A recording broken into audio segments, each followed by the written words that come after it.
Formula One. It's a sport often seen as insular and elitist, but it's seen a meteoric rise under its owners Liberty Media, not only in popularity and viewership, but in the ability to almost print money. From greater access to more races, here's how it happened. For decades, Formula One was owned and run by one man, Bernie Ecclestone. He was old school, someone who thought the sport itself was enough, and there was no need for all this modern marketing and social media nonsense. But in 2016, Ecclestone agreed to sell his baby to American group Liberty Media. It cost Liberty Media $4.4 billion, and they quickly got to work. We got an F1 app almost immediately, and teams were allowed to show us more from behind the scenes. One of Liberty's most important deals was with Netflix, which in 2019 brought us Drive to Survive. The effect? An almost 70% rise in viewership for races in the US alone. It's massively benefited Formula One online too, with a rise from 7.8 million followers across its social media platforms in 2016 to around 50 million today. New eyes are on the sport too, with F1's own subscription TV channel, which people can watch anywhere in the world. But the main market they've tapped into is the US. There's now 3 races there a year, in Texas, Miami and Las Vegas, and an American-branded team, Cadillac, getting involved in the sport too. More races seems to be the direction of travel. A street circuit in Madrid's being welcomed onto the calendar, while conversations around a Grand Prix in Africa have ramped up in the last few years. More big events could be in the offing too, after the massive F1 75 season launch event in London in 2025. 7.5 million people tuned in to watch it live across the social media channels, and that doesn't include the viewing figures for where it was broadcast on TV in certain countries. It seems Liberty will do whatever they can to grow the F1 brand. Their efforts have been worthwhile too, with Forbes valuing the sport at $17.1 billion back in 2023, almost 4 times more than what they bought it for in 2016. Not bad, considering it's seen as a sport where people just drive around in circles.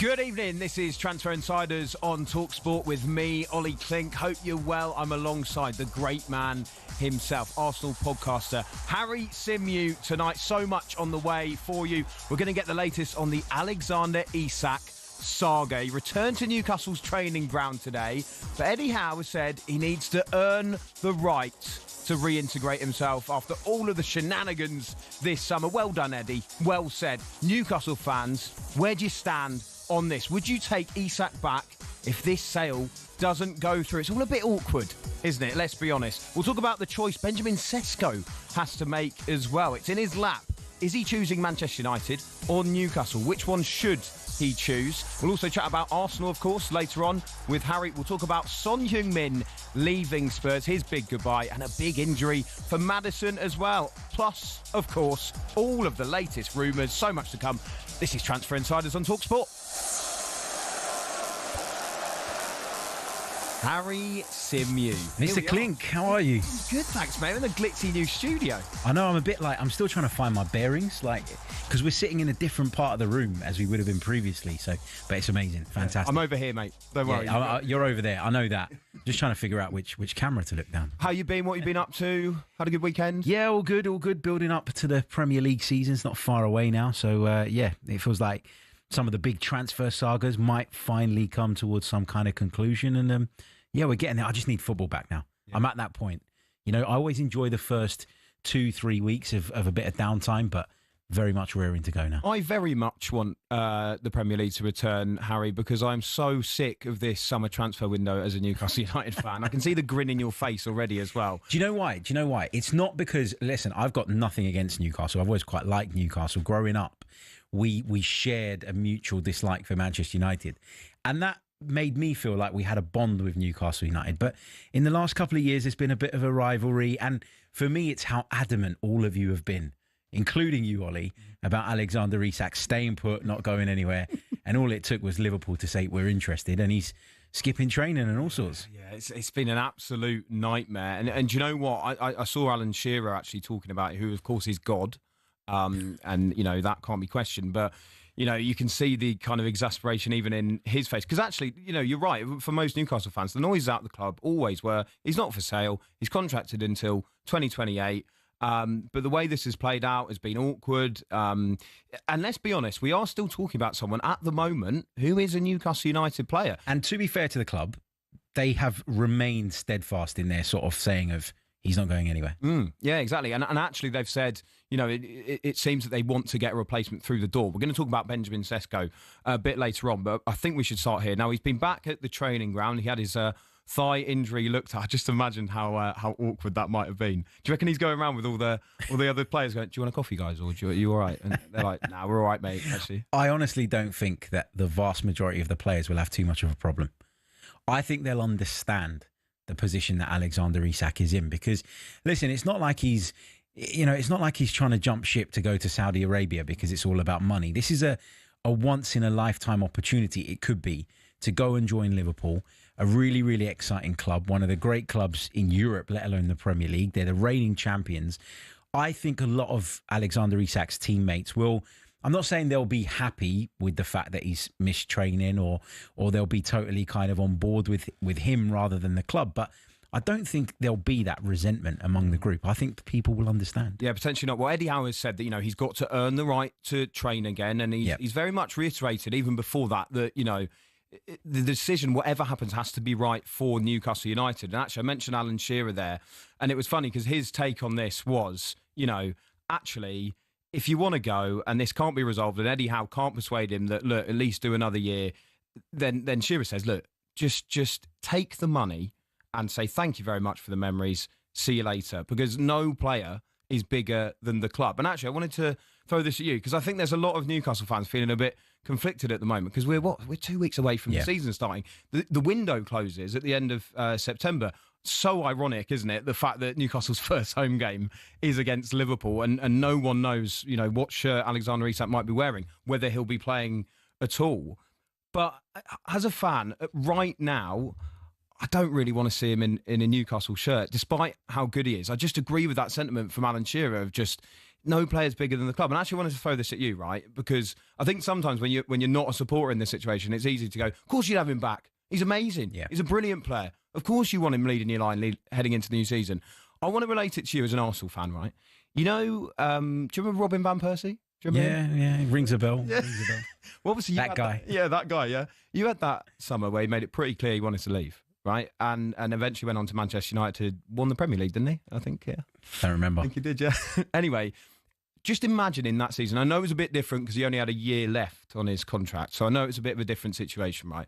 But imagine if Robin Van Persie had made it so clear throughout that summer that he wanted to go and join Manchester United, to go and win titles and go and win trophies and maybe win the Premier League. Very similar at the moment to the situation with Alexander Isak. Imagine if that hadn't gone through and then you were in a situation where Van Persie was going to lead the line for Arsenal that season. Would you have wanted him to? No, probably not at the time. And this is the thing, that the point I'll make around this is that kind of time is a bit of a healer. And I'm not saying that Newcastle fans are going to forget about this if Isak stays within the next 2, 3, 4 weeks. But in time, I think that the feeling around it will die down a little bit. Now, there'll be really passionate Newcastle fans that will say, nope, no chance, right? But time is a healer. Like you referenced the Robin Van Persie situation. My big gripe with that, and the big gripe that a lot of Arsenal fans had at the time, was that you're leaving us to go to Manchester United, one of our most bitter rivals. That's what hurt. Then he goes and wins the Premier League with them, etc., etc. And for a long, long time, he was very, very disliked, right? But in time, now that I've calmed down and I can look back on it... Only just. Look, Arsenal weren't doing the right things at the time. And therefore, Robin Van Persie was well within his rights, if he didn't feel that the club were moving in the right direction, to make his feelings known and to make the point that he wanted to go. He gets his move. And now you look back at that era at Arsenal and you go, no, actually, you know what? He had a point. And I think you can relate that to this situation, because as much as Alexander Isak probably wouldn't turn down Liverpool under any circumstances because it's Liverpool and the pull is huge, I'll ask you the question. Are Newcastle doing the right things? The transfer window so far has been a bit of a disaster. It's been a disaster. And we've also heard things, and you'll know more about this than me, about him being supposedly offered this contract and more money, and that never materialised. So if you're Alexander Isak, I'm sure he's got a few gripes with Newcastle United that go back way before sort of Liverpool saying, yep, we're interested. But then again, I mean, you could argue he should be on more money, obviously, because he's had some great seasons. But actually, that contract's 3 years longer. He is contracted to the club, and just because you have 2 good seasons doesn't necessarily mean you've absolutely earned the right to an extension. And his behaviour off the pitch, not turning up to a pre-season tour, and all the rest. Yeah, I disagree with that stuff. Look, if he had a problem and he wasn't sure what the future was going to hold, he could have gone on that pre-season tour. He could have been injured. He could have been sort of taking part in some of the fan meetings and all the other things that, you're expected to do nowadays on a pre-season tour, and just saw how it played out. His refusal to go was because he thought that would soften Newcastle's stance. So far, Newcastle haven't buckled. And that's because Liverpool haven't made the offer that they feel is right. But I do think if you're Newcastle United, the longer this rumbles on, the more inclined you'll probably be to just go, well, let's take the money. But you've got to get that replacement lined up, because if you don't, with the window you've had so far and then losing Isak on top of that, then it's a big step backwards, and no one wants to see that. It's a good point, because if they don't get a replacement over the line, this Cesco one is very much still up in the air. Yep.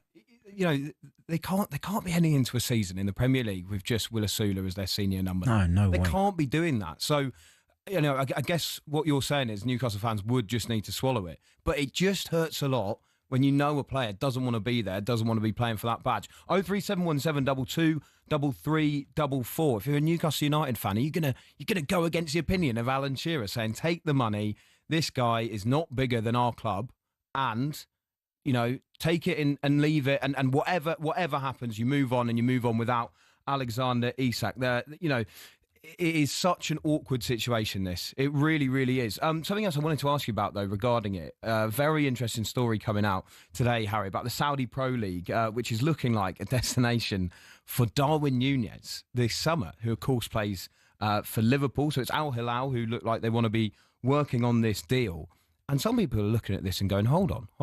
The PIF, who own Newcastle United, are going to be giving Liverpool money for a one-to-way striker. They don't really want him on the books anymore, in order to help them fund a deal potentially for their star striker at the club they own, Newcastle United. That doesn't sit right with me. No, it doesn't. And to be honest with you, I hate multi-club ownership, just generally speaking.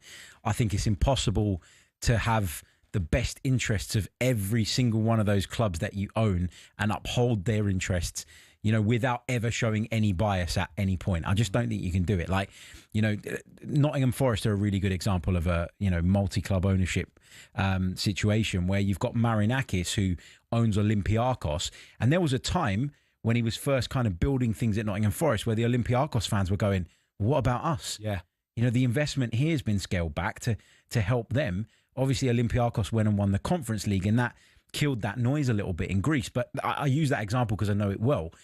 I don't think you can own multiple football clubs and give them all the undivided attention that they require and that the fans deserve without at some points dropping the ball. And this is an example of that. The other thing with the PAF, right, as well, is that Chelsea are another example. They completely funded the Club World Cup, and then Chelsea take all of that winning money from that. They're also facilitating a deal for João Felix, where they're basically paying, maybe a bit less than Chelsea paid for him initially, even though he's been pretty useless for them, let's be honest. So a lot of those things are not sitting right at the moment. So Newcastle fans as well, how are you feeling about the ownership at the moment? Do you feel a bit let down, especially with how the summer has played out? 03717 22 33 44. You can text us on 81089 as well. This is Transfer Insiders on talkSPORT with Ladbrokes. 18+, begambleaware.org.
Good evening, this is Transfer Insiders here on talkSPORT with me, Olly, Clink. I'm alongside the Arsenal podcaster, Harry Symeou. We've been chatting about Alexander Isak and his future, which is dominating the summer, much to my delight as a Newcastle United fan. A couple of texts on 81089. Mick, the Toon fan, says, if he doesn't want to be here, get the best money possible. It's about time footballers honoured the contracts they are happy to sign. And I think it's a great point there from Mick. Yeah, I know what you're saying, but things change, don't they? Like, so many players sign contracts on the basis that they believe that the project's going to move forward. Now, listen, I know that Newcastle have had their hands tied behind their backs, and there's a lot of debate about the rules and what's in place to prevent them kind of spending the wealth that they have, right?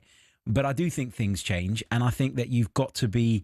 Look, I'm not saying that Newcastle should rip up the contract. That's their bargaining chip. That's what they use when they go into these negotiations with Liverpool, and that's what allows them to get the big price. So it is worth the paper it's written on, despite what some people say. Now, talking of Liverpool, they are in pre-season action this evening. They're against Athletic Bilbao, who they've already played earlier today. So with some fresh team news, a man who must have a bit of deja vu, here's Matt Jones. Yeah, good afternoon or good evening now. Liverpool winning that first game 4-1, but the big guns are about to be rolled out for the second match, which kicks off at 8 o'clock, and it's going to be a first chance for Anfield to see a lot of Liverpool's new signings in action, because all of them are involved this evening. Marmadashvili is in goal, Frimpong, Kanate, Gravenberg and Kerkez will be across the back, with Endo, Szoboszlai and Havertz in midfield, and then Salah, Gakpo and Ekiteke up front. The likes of Chiesa on the bench, and also a name that we might become familiar with in years to come. He only signed for Liverpool today, did Will Wright from Salford, but he's on the bench, the 17-year-old, and might come off to feature at Anfield for the first time at some point this evening. As for Athletic Bilbao, I won't run through their whole team. I can tell you their substitutes are exactly the same as the subs they had for the first match. Most of them came off the bench to feature in the opening game, but also the likes of Unai Simon, the Williams brothers, Inaki and Nico are going to be rolled out in this fixture, and a number of other big guns as well. So this one, well, the last one wasn't short of quality, but this one should even go up another level or two as well. It gets underway at 8 o'clock. Liverpool against Athletic Bilbao. What a shift from Matt Jones, by the way. Fantastic. Double game. Fantastic. He's living the dream there, isn't he? Not a bad sign. It's like when we used to play Sunday League and we had a double header. Because a game got cancelled because of the bad weather a few weeks before, so you had to have a double header. But if it allows them to get minutes into the legs of everybody, then it makes sense. Right, it's time now to get an odds update with Ladbrokes. Odds update on talkSPORT with Ladbrokes. Supercharge your odds with our Odds Boost button. Selected markets applies to first £50 of stake. Terms apply. 18 plus. Gambleaware.org. Very good evening to Cal Gildart from Ladbrokes. How you doing, Cal? Yeah, I'm not bad, thank you, mate. Yourself? Yeah, all good, thank you. Right, so we saw the start of the League One and League Two season at the weekend. What can you give me in terms of outrights then for League One? Because some of the big hitters got off to a good start. Yeah, I mean, just because the football hasn't really stopped, it's blowing my mind that we've had the first games of the new season. I don't know about you. But that drab Luton and Wimbledon match made it look like they've been playing all summer, didn't it? Luton got the win as expected, and they're the favourites to win League One at 100-30, and that's the price that they were before kick-off on Friday. Behind them in the betting, punters were obviously impressed by Huddersfield's 3-0 win against Orient, because they were slashed from 6-1 to 4-1. Stockport and Cardiff were also cut after their wins to 6-1 and 7-1 from 8 apiece. Going the other way though, Plymouth Shocker pushed them out of the picture as far as the odds are concerned. There's nothing like 90 minutes of football to rain on pre-season optimism, is there? It's like 1-3-1 defeat to Barnsley, and they've gone out from 9-1 fourth favourites to 16-1 seventh favourites with Ladbrokes. That's fickle football, isn't it? Really, like the reaction, isn't it? That is. How about League Two then, Cal? Yeah, League Two. MK Dons led the way before Saturday, and that's still the case, but they've drifted to 3-1 from 11-4 after that draw with promoted side Oldham. To be honest, favourites for the title not getting results was the theme in League Two on Saturday. Only Chesterfield won out of the 7 shortest priced teams to win the league, and naturally that saw them cut to 4-1 from 6-1. My Swindon Sporting mates seemed confident of their chances of winning the league, and then they went and lost to a Walsall side playing with 10 men for 70 minutes. Their odds have gone out to 14s from 12s. The big fallers, we just heard them mention then in the pre-Liverpool match, was Salford though. Maybe it's because of that sale of the player, but Their schooling at home to Crewe saw them pushed out to 20-1 from 14s. So if we're going to knee-jerk it, it's advantage to Chesterfield in what the odds suggest is a 2-horse race for the League Two title. And do you know what's quite nice as a Newcastle fan heading into the new season? Because the summer's been such a disaster, it's kind of quite nice, because if we do lose on the opening day, none of that huge optimism before the season starts is going to get absolutely crushed by Aston Villa away. How about the SPL then, which got underway, Scottish Premiership, Hearts against Aberdeen? What odds can we get for that? Yeah, it's really interesting one, this, because of everything that's going on at Tynecastle. Hearts are 4-5, the Draw's 12-5, and Aberdeen are 3-1. Those two are behind the Old Firm in the title betting, with Hearts at 20-1 and Aberdeen at 66s. That's the fourth favourites for the title at 66-1. For what it's worth, Celtic have already been cut to 2-7 after Rangers already dropped points. Looking at tonight, I think around evens is a great price for Hearts. Granted, they were expected to win their League Cup ties, but it doesn't make 4 wins from 4 with 4 goals in each match any less impressive. They're 22-1 to win 4-0 tonight. History could play its part though, and Aberdeen have only lost 1 of their past 6 against Hearts. I just can't see it being 1 in 7 though. I don't doubt their ability to score, but with that Tony Bloom inspired feel good factor even at Tynecastle, fear factor might come after it. I think Hearts to win and both teams to score at 3-1 looks decent value. Yeah, he knows what he's doing, doesn't he, Tony Bloom? Cal, thanks very much indeed. That was a look at the latest odds with Ladbrokes. 18+, begambleaware.org.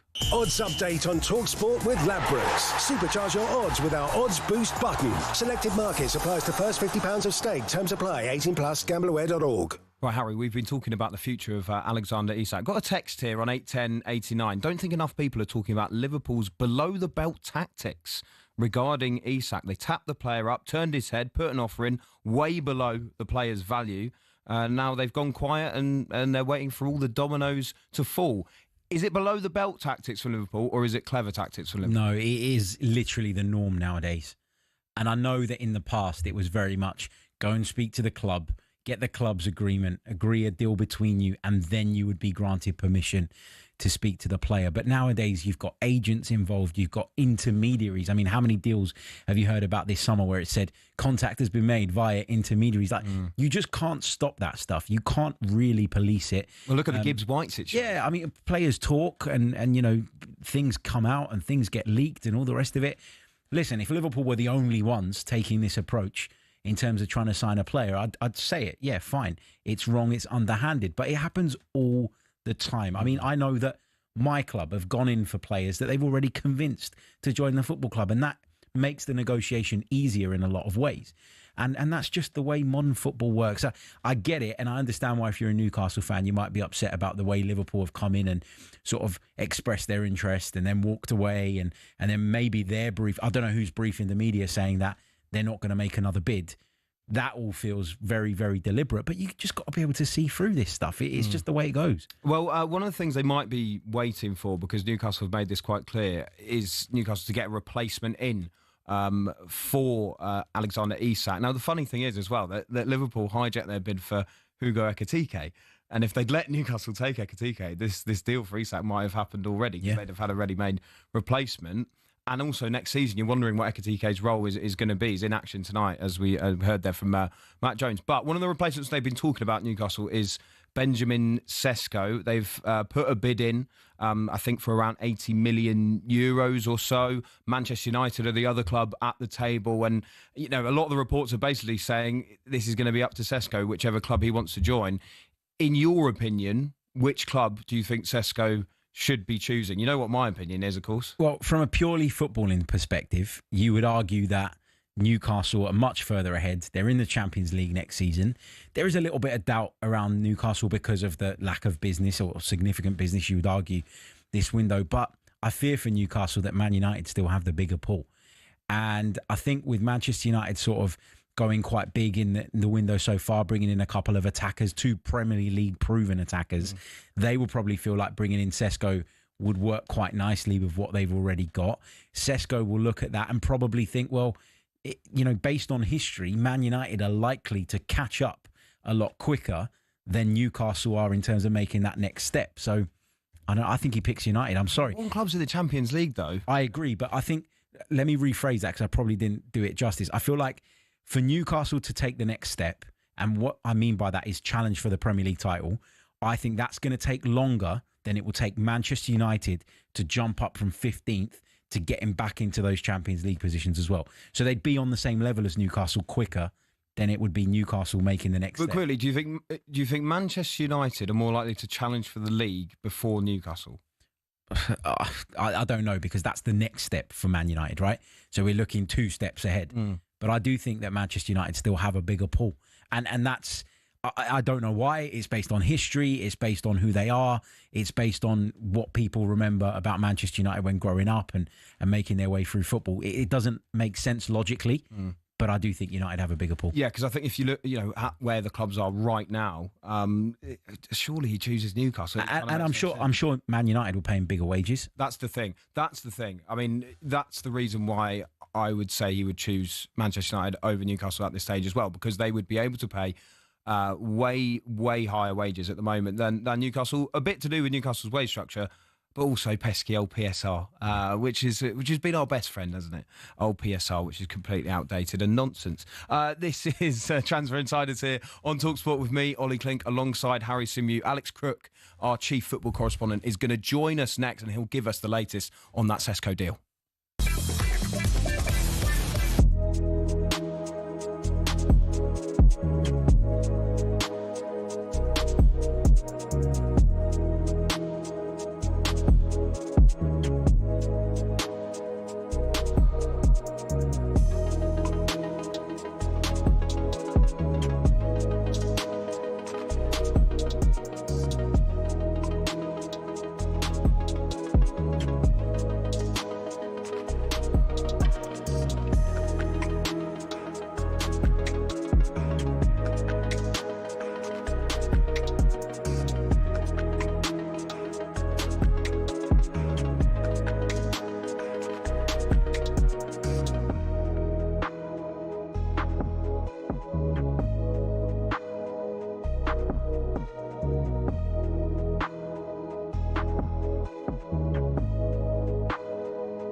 Who doesn't love the Ryder Cup, the competition that ignites and unites the greats of golf like no other? 1927 brought us the very first edition at the Worcester Country Club in Massachusetts. For the first 22 editions, when it was just British and Irish golfers versus the US, America were only beaten 3 times. But in 1979, in came Europe and in came Sevi Ballesteros, who went on to win 5 of them. Since Team Europe became a thing, the head-to-head reads Europe 13, USA 9. Europe's last away win was the miracle at Medina in 2012. America hasn't won on European soil since 1993 at the Belfry. So what about the money? The most recent Ryder Cup in Rome drew in a record 271,000 spectators and boosted the Italian economy by €262 million. The PGA of America TV deal with NBC is worth $440 million, but 2025 will be the first time ever that the US team will receive a fee for playing. Of course, in Rome, legend has it Patrick Cantley refused to wear his cap because he wasn't being paid to wear it, though he insisted it simply didn't fit. Either way, Team Europe have made it clear they're more than happy to keep playing for the thrill, joy and prestige of the Ryder Cup.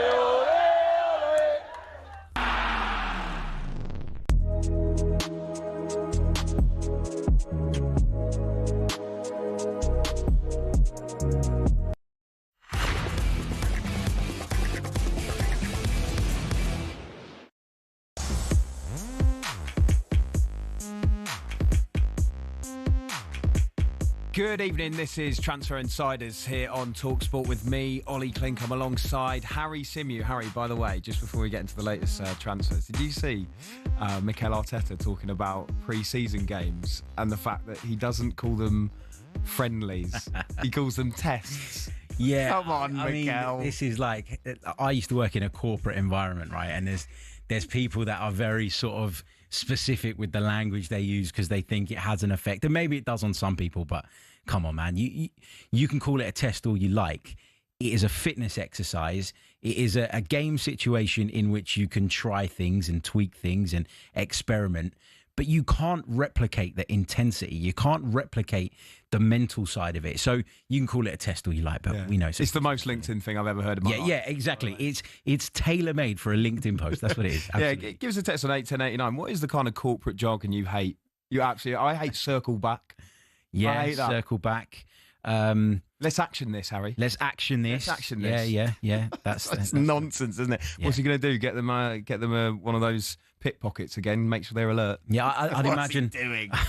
that was quite good, to be fair. Was it? Yeah, because sometimes you have to do something a little bit different. Where did they finish? That's higher than Newcastle. That's all that matters. Oh, great stuff. Right, it's time now to look at the latest football action with Ladbrokes. The big preview on talkSPORT with Ladbrokes. Supercharge your odds with our Odds Boost button. Selected markets applies to first £50 of stake. Terms apply. 18 plus. Gambleaware.org. Yeah, joining us now on Teams. He's got to be on Teams, hasn't he? It's the LinkedIn show. Is our chief football correspondent, Alex Crook. Crookie, how you doing? Hey, mate. I'm good. Never mind about a test of friendlies. It's a test speaking of you, Ollie Clink. Yeah, most people come out with that, to be fair. Right, give me the lowdown, Mr. Crook, on the latest with Benjamin Cesco. It's my Newcastle United and your Manchester United who are on the table for him. Which one is he going to pick? What's the latest with all this? Are you asking for the transfer insiders or are you asking for Ollie Clink and family? Both. It's obviously a bit of a soap opera, a little bit of a saga. Newcastle made their formal offer on Saturday morning worth £70 million to include the add-ons. That is the type of fee I think RB Leipzig are inclined to accept, although they've rejected the initial deal. Talks ongoing about the structure and maybe the add-ons potentially creeping above £70 million. Benjamin Cesco is yet to commit to either Manchester United or Newcastle. The expectation over in Germany and in the Cesco camp is that Manchester United at some point do formalise their interest with a bid, but I think they're reliant on selling players first. I broke the story on Saturday that Rasmus Højlund have been offered to Leipzig as a sort of sweetener for the Cesco deal, but Højlund doesn't particularly want to leave Manchester United and isn't interested in this move. So I think Newcastle are the most advanced, but I think there's always a fear up on the northeast, especially after what's happened this summer. They could be hijacked, but at the moment, no formal bid from Manchester United, and Newcastle pushing Cesco to give a definitive answer, probably by the time they get back to training on Wednesday, having returned from their pre-season tour. What they don't want is this to drag on and on. So, Crookie, is there a world, because you mentioned about that kind of 48-hour window where they want to hear a response from Cesco, is there a world where even if Manchester United don't bid, but they still haven't heard from Cesco within 48 hours, Newcastle will just move on? No, I don't think so. I think he either ends up at Newcastle or Manchester United. I think that's pretty clear. Obviously, there's still the possibility he would stay at Leipzig, but I think he's keen to move, and I think they're willing to sell him. So I do expect him in the Premier League, and I'd imagine whichever club he decides to join, that we will get the briefing that it was always his preferred destination. Of course, yeah. Well, we know it. We know it wasn't. We know it wasn't. We know. Listen, this is the same issues that Arsenal had with Benjamin Sesko. You go in, you sort of try and negotiate a deal. RB Leipzig pushed the price up beyond what's reasonable. And I never felt, from an Arsenal point of view, that the player was ever really pushing for the move. I'd imagine Newcastle are feeling that way at the moment if they're waiting to hear from him. Is he going to end up at Man United? Who knows? Who knows? But are they paying the right amount for him, Harry? I think they're paying over the top. I wouldn't pay 80 million euros for Benjamin Sesko. I don't think he's got enough of a back catalogue to sort of command that amount of money. I think you'd be buying him based largely on potential. And I think for Newcastle, who are in a bit of a desperate situation because of what's going on with Isak and the way the window's going so far, in terms of other signings, and for Manchester United, who are also desperate for a centre-forward, in my opinion, I think if I was a supporter of either of those two clubs, I'd be a bit wary about this fee. United are in this position because they keep overpaying for players that never progressed in the way that they'd thought. And for Newcastle, who keep, yourself included, moaning about PSR, you don't want to go and drop 80 million euros on someone you're not sure about. Yeah, it's true. We'll probably end up with Højlund, won't we, to be honest, with the way that it's looking at the moment. I mean, I don't know about you there, Crookie. There's a few people looking at that Cesco deal, and like Harry says, with a bit of caution and going, especially in Manchester United's case, what if it turns out to be Højlund 2.0 and they've dropped so much money on it? Are you worried about that, especially when there's a potential option of getting someone who is Premier League proven in Ollie Watkins in instead? Yeah, I can see the argument for Ollie Watkins, and I can understand why. I think Ruben Amorim at various points this summer has made Watkins a priority over Cesco, but from a business perspective, Cesco obviously is a few years younger. He's got more sell-on potential, which a lot of clubs look for now. You can give him a 5-year contract and spread the payment. Are you necessarily going to give Ollie Watkins at nearly 29 a 5-year contract? Probably not. So again, this is maybe a byproduct of PSR. But I take your point. Rasmus Højlund, I would argue, was less proven than Benjamin Sesko when Manchester United paid £72 million for him. So on that basis, 70 million might turn out to be a bit of a bargain. I've got to say, whenever I've seen Sesko play, and I've commentated games that he's been involved in, both for RB Leipzig and at international level, I do think he's got a bit about him. I think he looks a really high-quality player. Yeah, we've all seen the YouTube highlights, Crookie. Now let's move on to some other stories as well. Kieran Dewsbury Hall potentially going to Everton for a profit as well. This deal, £25 million are they doing that? Plus add-ons, which is an incredible piece of business from Chelsea. I think a good signing for Everton as well. I actually watched their game against Manchester United last night. It's not been the best pre-season for Everton. They'd only scored 1 goal in that summer series in America before last night, but they were more competitive. They were good value for getting a 2-2 draw out of the game. But David Moyes has made it pretty clear for the last few weeks now that he needs reinforcements. I think Kieran Dewsbury Hall just needs to go out and play. Probably, if he had his time again, he did have a medical at Brighton this time last year. He may have made a different decision. I appreciate that he's probably got a few more zeros in his bank account from going to Chelsea, but it didn't work out at all, did it? He barely played in the Premier League, got minutes in the Conference League, but not really what he was looking for. And Everton also trying to sign Tyler Dibling from Southampton in a deal that could rise above £40 million. So Everton's new owners backing David Moyes and really answering that SAS plea for help. A profit, though, again, for Chelsea. I mean, I don't know about you, Crookie, and you, Harry, as well. I mean, surely if you're Everton, you look at it, they come back with, no, we want this much, we want to make a profit on him. And you go, hold on. Like you've just said there, Crookie hardly played in the Premier League last season, played most of his football in the Conference League. It is...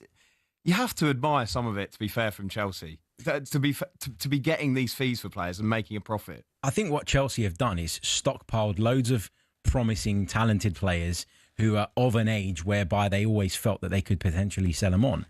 And, they're sort of reaping the rewards of that. They've had to risk a lot of money up front to get these players in the door. But as the market's moving on and maybe sort of players' prices are inflating even further, they're starting to see the benefits of it. I don't know how they're doing it. I've been racking my brain all day, actually, because this conversation came up for me earlier today. I can't put my finger on exactly what it is, other than if you stockpile loads of talented players, even when it don't go great at your club, there will probably still be people that look at them from afar and go, you know what? if he comes here in the right environment, under the right circumstances, he could be something. Yeah, it's very true, actually. Crookie, Newcastle seem to have about 88 goalkeepers at the moment, but one of them could be on his way to Burnley. Yeah, Burnley obviously in need of a new keeper, having sold James Trafford back to Manchester City. And I think this could be quite an intelligent deal if they get it over the line. Martin Dubravka, who for my money, Ollie has never let Newcastle down. Looks like he could well be Trafford's successor. I'd imagine it will be a permanent transfer for a minimal fee. He was close, wasn't he, in January to a move to Saudi Arabia, but stuck around to be a part of the League Cup final success. And then in the end, the Saudi Pro League took the offer off the table. But Burnley need a bit of experience. They were looking at Stefan Ortega as well. And as you say, Newcastle pretty well stocked with Aaron Ramsdale coming in to be competition for Nick Pope. Yeah, I felt a bit for Dubravka actually last season because actually he was a stand-in for a long time whilst Pope was injured. And then when Pope came back in, there was a bit of a debate over what Eddie Howe should do. Dubravka, signed on for a bit longer and then found himself back on the bench. But, I guess that's football really, isn't it? I mean, they might have to play one of those goalkeepers up front the way it's looking at the moment. John Ruddy leading the line, given the number 9. Now, tell me about this story involving Chuba Akpom. Ipswich have come in and hijacked his move to Birmingham. Yeah, this has been incredible, really, in the last 24 hours. I was sat there minding my own business yesterday lunchtime, having a cup of tea, got a message to say that Akpom was on his way to Birmingham. Loan deal had been agreed with Ajax with a £7 million obligation if Birmingham, as they have ambitions to do, are promoted to the Premier League.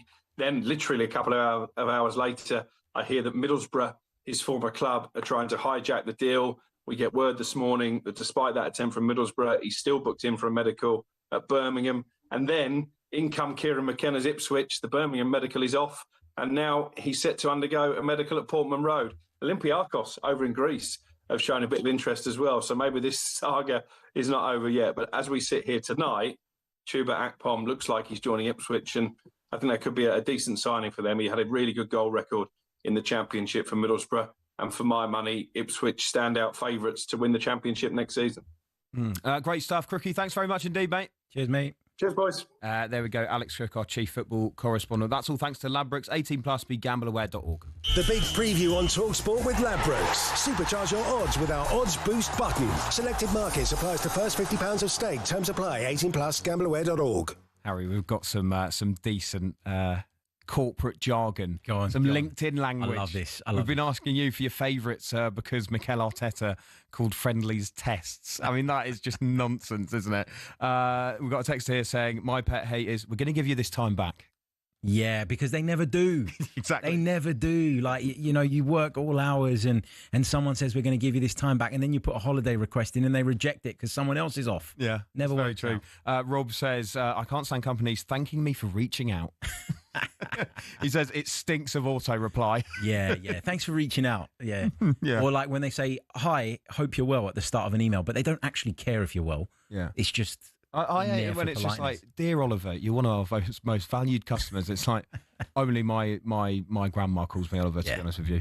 So yeah, keep them coming in on 81089, the worst corporate jargon, and we'll circle back on all of them as the show continues. This is Transfer Insiders on talkSPORT.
$10K for Coldplay. Oh, some of the corporate jargon coming through is outstanding. I'll come to that in just a moment. But first, our competition to win 10 grand and a VIP night out at Coldplay at Wembley Stadium ends tonight. That's right, we're giving you the chance to win 6 tickets in a private box for you and your mates on August the 22nd with full hospitality. And guess what? We're chucking in 10 grand spending money, completely tax-free. It all ends tonight at 11 o'clock. So here's how to enter. 18 plus, UK excluding Northern Ireland. For a chance to win, text the word WIN to 83338 by the 4th of August at 11 and you're in the draw. Text costs £2 plus 1 standard network rate message. You must have the bill player's permission or post your name and number to Coldplay Competition, PO Box 3190, Colchester CO2 8GP to arrive by 5 o'clock on the 7th of August. This is a talkSPORT limited promotion run on talkSPORT Talk and Virgin Radio UK stations. Full T's and C's at talksport.com. Good luck!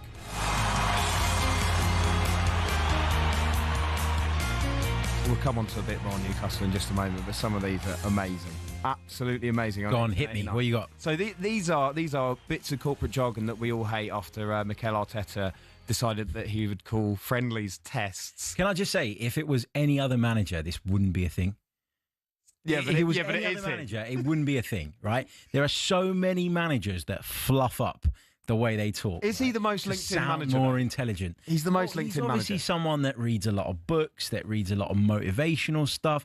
We know that he speaks to other coaches in other sports, and there's probably a little bit of crossover, which is why some of his terminology is a little bit unfamiliar in football circles. But I love that we're doing this corporate jargon because it's great fun. But if it was any other manager, we wouldn't be discussing this. It wouldn't even be a thing. Oh, it is funny though, isn't it? Steve says, the one he hates, Stephen Whitley Bay says, we're not going to boil the ocean, but we're going to warm the puddle. I've never heard that one before. That's brilliant. I've been out of the game for a while. But what does that mean? I don't know. It's absolute nonsense. This is brilliant, by the way, from Chris. Let's put that in the thought fridge and snack on it later. Oh, my God. That's from Chris, the totally sick of this transfer window, but still optimistic Newcastle United fan. We'll bring you some more of those in just a moment. They're flooding in. Keep them coming. 81089.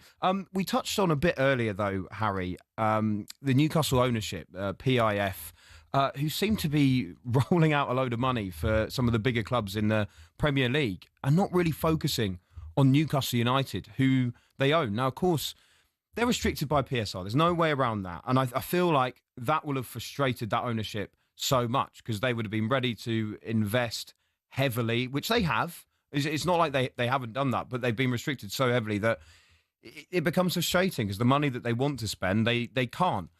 At the same time, though, you know, this potential deal for Darwin Núñez going from Liverpool to Al Hilal, that'll be them directly funding Liverpool. They've given a truckload of money to Chelsea, not just from the fact that they won the Club World Cup, but also potentially with this deal for João Felix, which, again, they're going to make a profit on a player who's hardly really played for Chelsea in this scenario. And I think some Newcastle fans will look at this and they'll go, well, not only has our summer been a disaster, you know, you haven't really sorted out the sporting director situation. Paul Mitchell left pretty much right at the start of this transfer window. You know, we wish Darren Eales well, but you know, he's also someone who's moving on. No direct replacements have really been sourced yet. There's no update on the stadium situation. There doesn't seem to be a lot of optimism heading into the new season. Do you think Newcastle fans are right to be questioning the ownership at the moment? Yeah, look, but as you said, with the restrictions in place, how much more can they do in terms of investment? But the point would be, you know, stop bankrolling everyone else. Yeah, but I get that. But at the same time, that investment that they might make in Darwin Núñez via Al Hilal could mean that Newcastle end up getting the money they want for Alexander Isak. So it all kind of works in a cycle, doesn't it? Like if Liverpool don't stump up the money, then Newcastle don't get what they want for Alexander Isak and they've got an unhappy player. If Al Hilal buy Darwin Nunez, Liverpool get the money to then give Newcastle what they want, and it all works in a big circle. So I get what you're saying, but also as well, the fact that the PIF are involved in Newcastle and could be about to buy a player from Liverpool puts Newcastle, I guess, in a position of knowledge. They know that money's coming in. They're aware that deal is in the pipeline. They're aware that money's about to come in through the door at Liverpool, and maybe, that gives them a bit of market knowledge, if you like, to negotiate with. Yeah. I don't know. 03717223344. If you're a Newcastle fan, you're frustrated by all of this at the moment. Of course you are, with the way the window's played out, but also the fact that some of these other clubs seem to be benefiting from the actions of the PIF, and their priority at the moment should be Newcastle United. Are you worried that actually it's looking like they're maybe not the priority that we thought that they would be? Just on Cesco again, let's say Newcastle are the club to get it over the line. We heard that update from Alex Crook that it could end up being Manchester United. What does the season look like in your eyes for Newcastle? What do you think the expectations should be if they do lose Alexander Isak? What represents a good season? It's really difficult to say because Newcastle, we saw them last time in the Champions League really struggle to find that balance, right? And we thought that having kind of kept their powder dry the way they did in recent windows, that actually going into this summer, they'd be able to spend quite a bit of money, not crazy amounts of money, because we've talked about, what's holding them back, but they'd be able to invest sufficiently to put them in a position where they could now compete in the Premier League and in Europe. And let's not forget as well, the European format is harder now. There are more games as well. Newcastle have just won a trophy, so there's an expectation to compete for trophies again. Newcastle have made progress. Whatever people say about their current summer and the situation they're in, they have made progress. But with progress comes greater expectation. And so now for me, if I was a Newcastle fan looking at this, I would be saying, well, we've got to find a way of juggling both. And I would have banked on getting that squad in a shape to do so.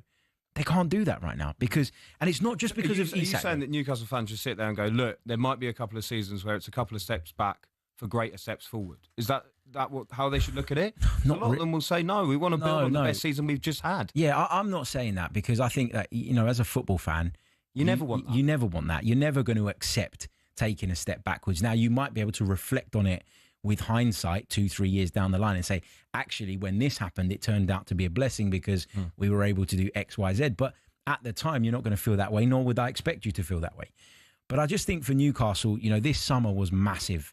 And I think if they struggle next season, which could happen, and when I say struggle, I mean end up being in the top 8 rather than in the Champions League places, maybe get eliminated from the Champions League or go into the playoff round, which adds another game, which doesn't help with what we've been talking about. I just think for Newcastle, it's going to be really difficult because I haven't seen them do the business they need. It's not luxuries they're looking for. These are players they need. They need to flesh out that squad, and they haven't been able to do it. And every week, Ollie, we're hearing they're interested in this guy. And Mbeumo ends up at Man United. Trafford ends up going to Manchester City. João Pedro, Delap. How many players? Yeah. How many players is it going to happen with? And then on top of that, you could lose your star man. It's not looking good. Yeah, because they've had to chase those players as well to kind of fill those attacking positions that felt like the priority at the start of this season. Especially getting in almost like a replacement for Isak to, even if he was still at the club. Do you know what I mean? Like, the replacement for Callum Wilson, if you like. Because they've been concentrating so much on that. You then look at the midfield and the fact they've let Sean Longstaff go. Joe Willock's got a major injury. So the only backup senior midfielder at the moment is Lewis Miley. They haven't signed a centre-back yet either. They're thought to be up in their interest in Mark Gahey. But I think they've been so slow to get business done that Eddie Howe must be tearing his hair out. And he must be really worried about how thin that squad is heading into the new season. Right, in just a moment, we're going to be chatting about your Arsenal, Harry. So I'm looking forward to that. We'll bring you some more corporate jargon as well. There's just one here from Stuart in Ipswich who says, whenever I hear the phrase best practice at work, I want to throw my keyboard at the wall. Yeah. How many keyboards you got through, Stuart? That's awful, that one. Let's share some best practices. How about you just tell me how to do the job? Just talk normally. Best practice. Just talk normally. Keep them coming in on 8, 10, 89. This is talkSPORT.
One. It's a sport often seen as insular and elitist, but it's seen a meteoric rise under its owners Liberty Media, not only in popularity and viewership, but in the ability to almost print money.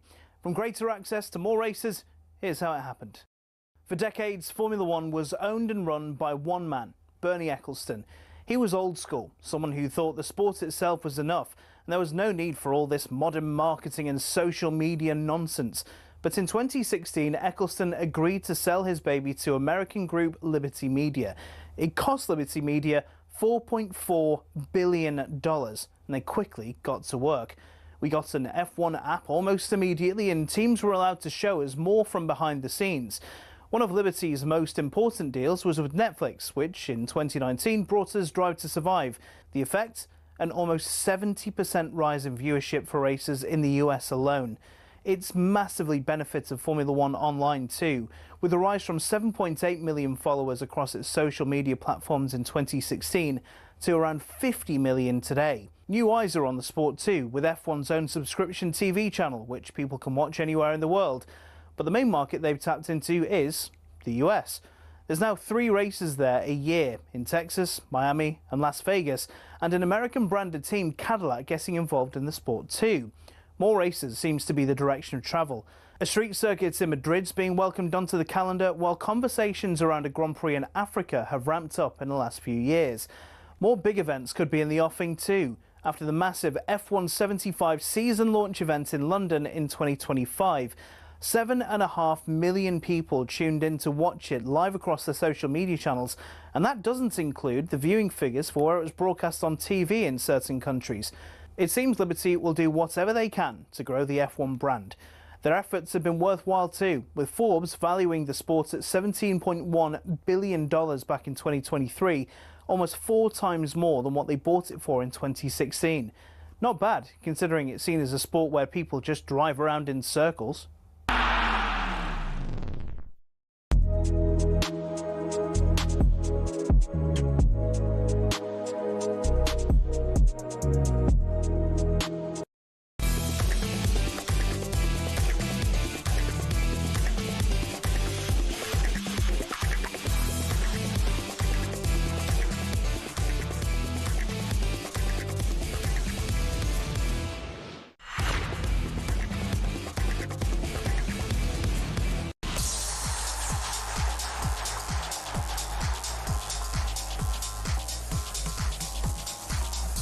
Good evening, this is Transfer Insiders here on talkSPORT with me, Olly, Clink. I'm alongside the Arsenal podcaster, Harry Symeou. Harry, we're going to get stuck into your Arsenal in just a moment. Later on in the show, we'll be chatting Spurs. Big injury for James Maddison in pre-season. So what does that mean going forward in terms of their transfer business? Do they need to fill that role, having missed out on Morgan Gibbs-White? Plenty more alongside that, of course. We've been asking you for your favourite corporate jargon as well, because Mikel Arteta, the Arsenal manager, said that he doesn't call friendlies, he calls them tests. Which is the most LinkedIn thing I've ever heard in my life. We've got a few here. There's a texter here that says, please cascade this to your team, is something I hate. Ash, the Newcastle fan, I hate there's no I in team. There might be no Isak in our team, though, Ash, next season, which is a bit of a worry as well. This is great, by the way. Mark in Chippenham says, instead of discuss among ourselves, his boss says, yeah, let's hot tub this, guys. What does that mean? What does that even mean? That's crazy. What does that mean? Yeah, let's put the Jets on this, guys. One I used to hear a lot was, have we got the bandwidth? No, are you too busy to do what I'm asking you to do, or are you not? Bandwidth. The bandwidth. What are they doing? Streaming something? Yeah, that's crazy. These are great. Keep them coming in on 81089. So, Harry, your Arsenal first port of call, actually, before we get into transfer business, I've got to be honest, I really like the new shirt. I really like the new shirt. If you haven't seen it, it's white, isn't it, with red trim, and it's based on Highbury, isn't it, or something? Yeah. And it's nice, mate. I hate to admit it, but I do like that shirt. So I like some of the features of it. Like, I love the detail when you zoom in on it. It's something that they've taken from sort of the inside of the old Highbury, which is great. I love that they've used the old school Adidas logo. I love that it's just the cannon rather than the Arsenal crest. There's an old Arsenal logo on the back that I love. I love the details, but I don't like the fact that it is white, because white is not an Arsenal shirt colour. Arsenal sleeves are white. Tottenham wear white. Arsenal should not have a kit that's predominantly white. But Tottenham sponsors red as well, so you both have it. So it doesn't matter. But like for me, like, I'm a traditionalist, right? Arsenal's home kit should be red shirts, white sleeves, white shorts, either white or red socks. I don't mind. The away kit should be yellow shirts, blue shorts, and either blue or yellow socks. The third kit, I'm not really that fussed about. But white, for me, is a no-go.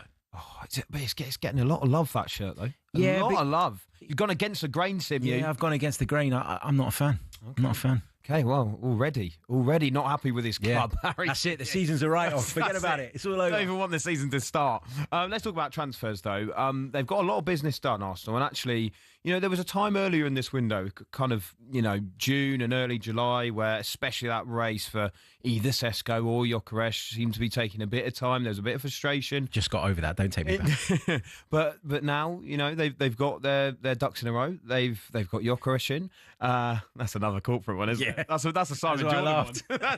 That's a Simon Jordan one for sure. They've got Madueke in. Norgard's through the door. Kepa's through the door. Is there one more signing or two more signings that you would like to see them make, and who would it be? I think one more is what I'm hoping for. I'm being realistic. They've already brought 6 in.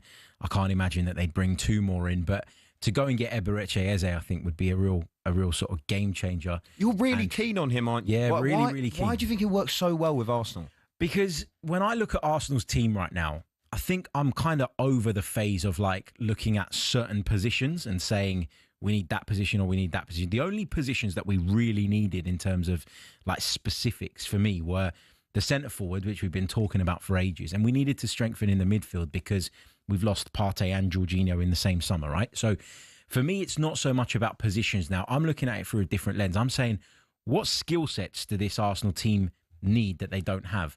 I want dribblers. I want people that play off the cuff. I want people that are spontaneous in the final third. And I want people who drift and roam, because I think Arsenal at times are too structured. Structures are for defending, in my opinion. That's how I look at football.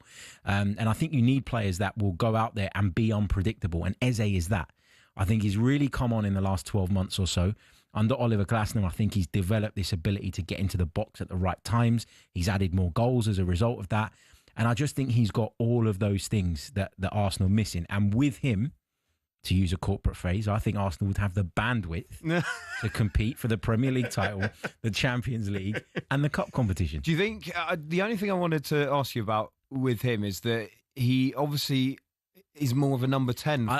This is so the thing. Is he going to be operating in the same space as Odegaard? And the other thing is, I know they brought Madueke in, but even he's not a natural left winger. And for me, that's an area I can see Madueke starting most games on the left wing anyway, and he's just going to have to supply his trade over on that side. But as much as Eze can play there, I think he operates better as a number 10. So would you not rather have, I'm not sure if this one was going to happen, but there was talk about Rodrigo, of course, etc. Would you rather have that profile of player over someone like an Eze? Well, Rodrigo probably would have been most people's first choice at the start of the window in terms of on that left-hand side, because there was a lot of links, there was a lot of talk about it, but it never, ever really felt that realistic. Real Madrid would want big, big money. His salary would be crazy, you'd imagine, coming from Real Madrid.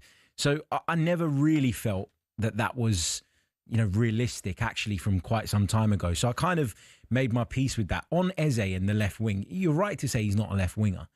But Mikel Arteta's done this so many times where he's gone out and brought a player and moulded them into what he wants them to be. You've also got to remember that Martinelli's still at the club and so is Leandro Trossard. And at the moment, as we're speaking today, neither of them are going anywhere. So you've got left wingers. You've got Madueke, who can be a left winger. I think for me, again, I come back to that point. It's not necessarily about, how am I going to shoehorn Eberechi Eze in? It's what does Eberechi Eze have that my squad doesn't? And he can add another dimension. And if he plays as a 10 at times, great. Martin Odegaard wasn't in the greatest of form last season. If he plays from the left, he'd play it very differently to the current options we have. So again, it gives you variety. If you wanted to use him as a false 9, not that we should now, we've signed Gyökeres, but there's that option as well. And if you want to compete on multiple fronts, then you need options, and he would be that. Talking of false 9s, where not necessarily where does Kai Havertz play next season? Because we know he's a bit of a Swiss Army knife. But how much does he play next season?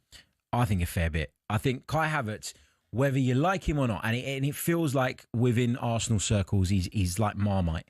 Some people absolutely love him and will highlight everything he does. Are you one of those? And I'm more one of those than I am on the other side of it, which is to basically criticise him for the tiniest little things and to ignore all the positives that he brings to the table. You know, you're talking about a player here that came in initially probably as a midfielder. We needed a centre forward. He stepped up. He took on that role. He runs channels. He drops deep. He, can hold the ball up. He defends set pieces really effectively for us. Like, watch out for this next season. The amount of times Arsenal defend a corner and Kai Havertz is the guy at the near post that heads it away. You know, he can do so many different things that I think he's got value, and he's one of the people that Mikel Arteta trusts. Yeah. He believes in him. He knows he can give him quite a bit. And I think for that reason, there's no way he's just going to be cast aside because Victor Gyökeres has arrived. Arteta will find a way. And that'll frustrate people, by the way. He likes him, but he will find a way to have him involved. Yeah, absolutely. You'll have watched their friendly against... test. The test. Test against Spurs, which they lost, by the way, on Thursday in Hong Kong. I mean, what did you glean from that? Did you learn anything about how they might operate next season? Well, I was hoping we wouldn't circle back around to this. But I think in terms of that game, I think the frustration that people felt was twofold, right? The first part was it's Tottenham, and no game against Tottenham under any circumstances will ever be viewed as a friendly. So when you lose it, you're upset. But I think the main takeaway for me was that we don't have those things that I've just been referencing. Dribblers, people that can help you unlock low blocks. And we saw a lot of the issues that Arsenal experienced over the course of last season. And yes, the players aren't up to speed and aren't in tip-top shape and all the rest of it. And you've got to take that into consideration. Gyökeres and Madueke have come in to help with that. Gyökeres was only fit enough to play 10 minutes and Madueke was on holiday.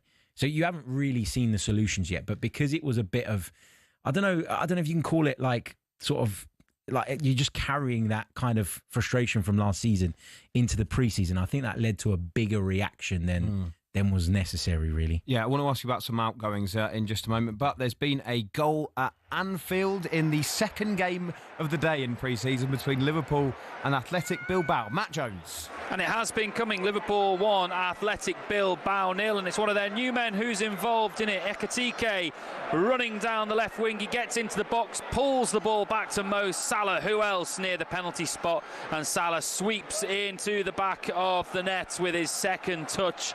Liverpool have been dominant so far. They've had a few other chances. Gakpo at the heart of a couple of good moves, and they've finally broken the deadlock. Liverpool 1, Athletic Bilbao 0. Hey, see Ekitike playing well. You don't even need Isak, lads. Just leave him alone. Just let him see. I tell you what, though, Ollie, that's not a good sign for us, is it? That Mo Salah's already at it. I know. It's not a good sign. It could be a long season, mate. It really, really could be a long season. Just very quickly, Fabio Vieira looks like he might be off to Stuttgart. I mean, it feels like the right thing, doesn't it? It just didn't work, that transfer. In terms of other outgoings, I know you've already mentioned Martinelli and Trossard. Which players do you think Arsenal could potentially get off their books? I think Zinchenko's one whose future's a bit up in the air. I think there's a good chance he moves on. I think Reece Nelson probably ends up going back to Fulham. Fabio Vieira, as you've just mentioned, as you say, it's not worked out. I think he's really talented, by the way. I'm not sure physically he's cut out for the Premier League, but playing that kind of open, more transitional style of football in Germany, it might suit him down to a T. So I think those are the names I'm looking at the moment. I don't expect any major outgoings. That would be my sort of key point here. Trossard, Martinelli being discussed, but I can't see either of them moving on at this stage. And so, yeah, Zinchenko, Nelson, Vieira, maybe Lokonga as well, because he's back at Arsenal, not really getting a look in at the moment during pre-season. And I think he's probably one that if an offer came across the table for him, they'd make it happen. Yeah, we've had some more corporate jargon being pinged to us. Via all sorts. But Rich, the Tiger, says, great show, guys. Lay off Arteta, though. It's all just blue sky thinking. Yeah, absolutely. Yeah, but that's more for Man City, though, isn't it? Let's be honest. or actually, Coventry. That's more for Coventry there. I think there's a guy here, Kenny, who says, hi, guys. A young manager I know uses, can we dial down the volume surrounding this? Oh, that actually makes me wince and cringe so hard. These are absolutely brilliant. I mean, this is what people are dealing with day to day. What about this one? Low-hanging fruit. That's another What does that mean? I actually don't know what that means. Easy wins? Is that what they're trying to say? Wow, okay. let's get the low-hanging fruit. I don't know. Yeah. Is that what it is? Yeah. And we've also had a text, by the way, from PD, who says, regarding the Arsenal shirt, first you sing North London forever when you're actually from Woolwich, and now you're playing in white. Do you think you're Tottenham? We came to North London, we took over. Sorry. And you lost the North London derby? Yeah, sorry. Getting more Spursy by the day. Yeah, the real North London. Yeah, sorry. Yeah. Oh, brilliant stuff. Right, in just a moment here on Transfer Insiders, we're going to be chatting about Manchester United and the latest comments from Ruben Amorim.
My favourite one is freedom within the framework. Oh, which apparently means you can make a mistake and it's fine.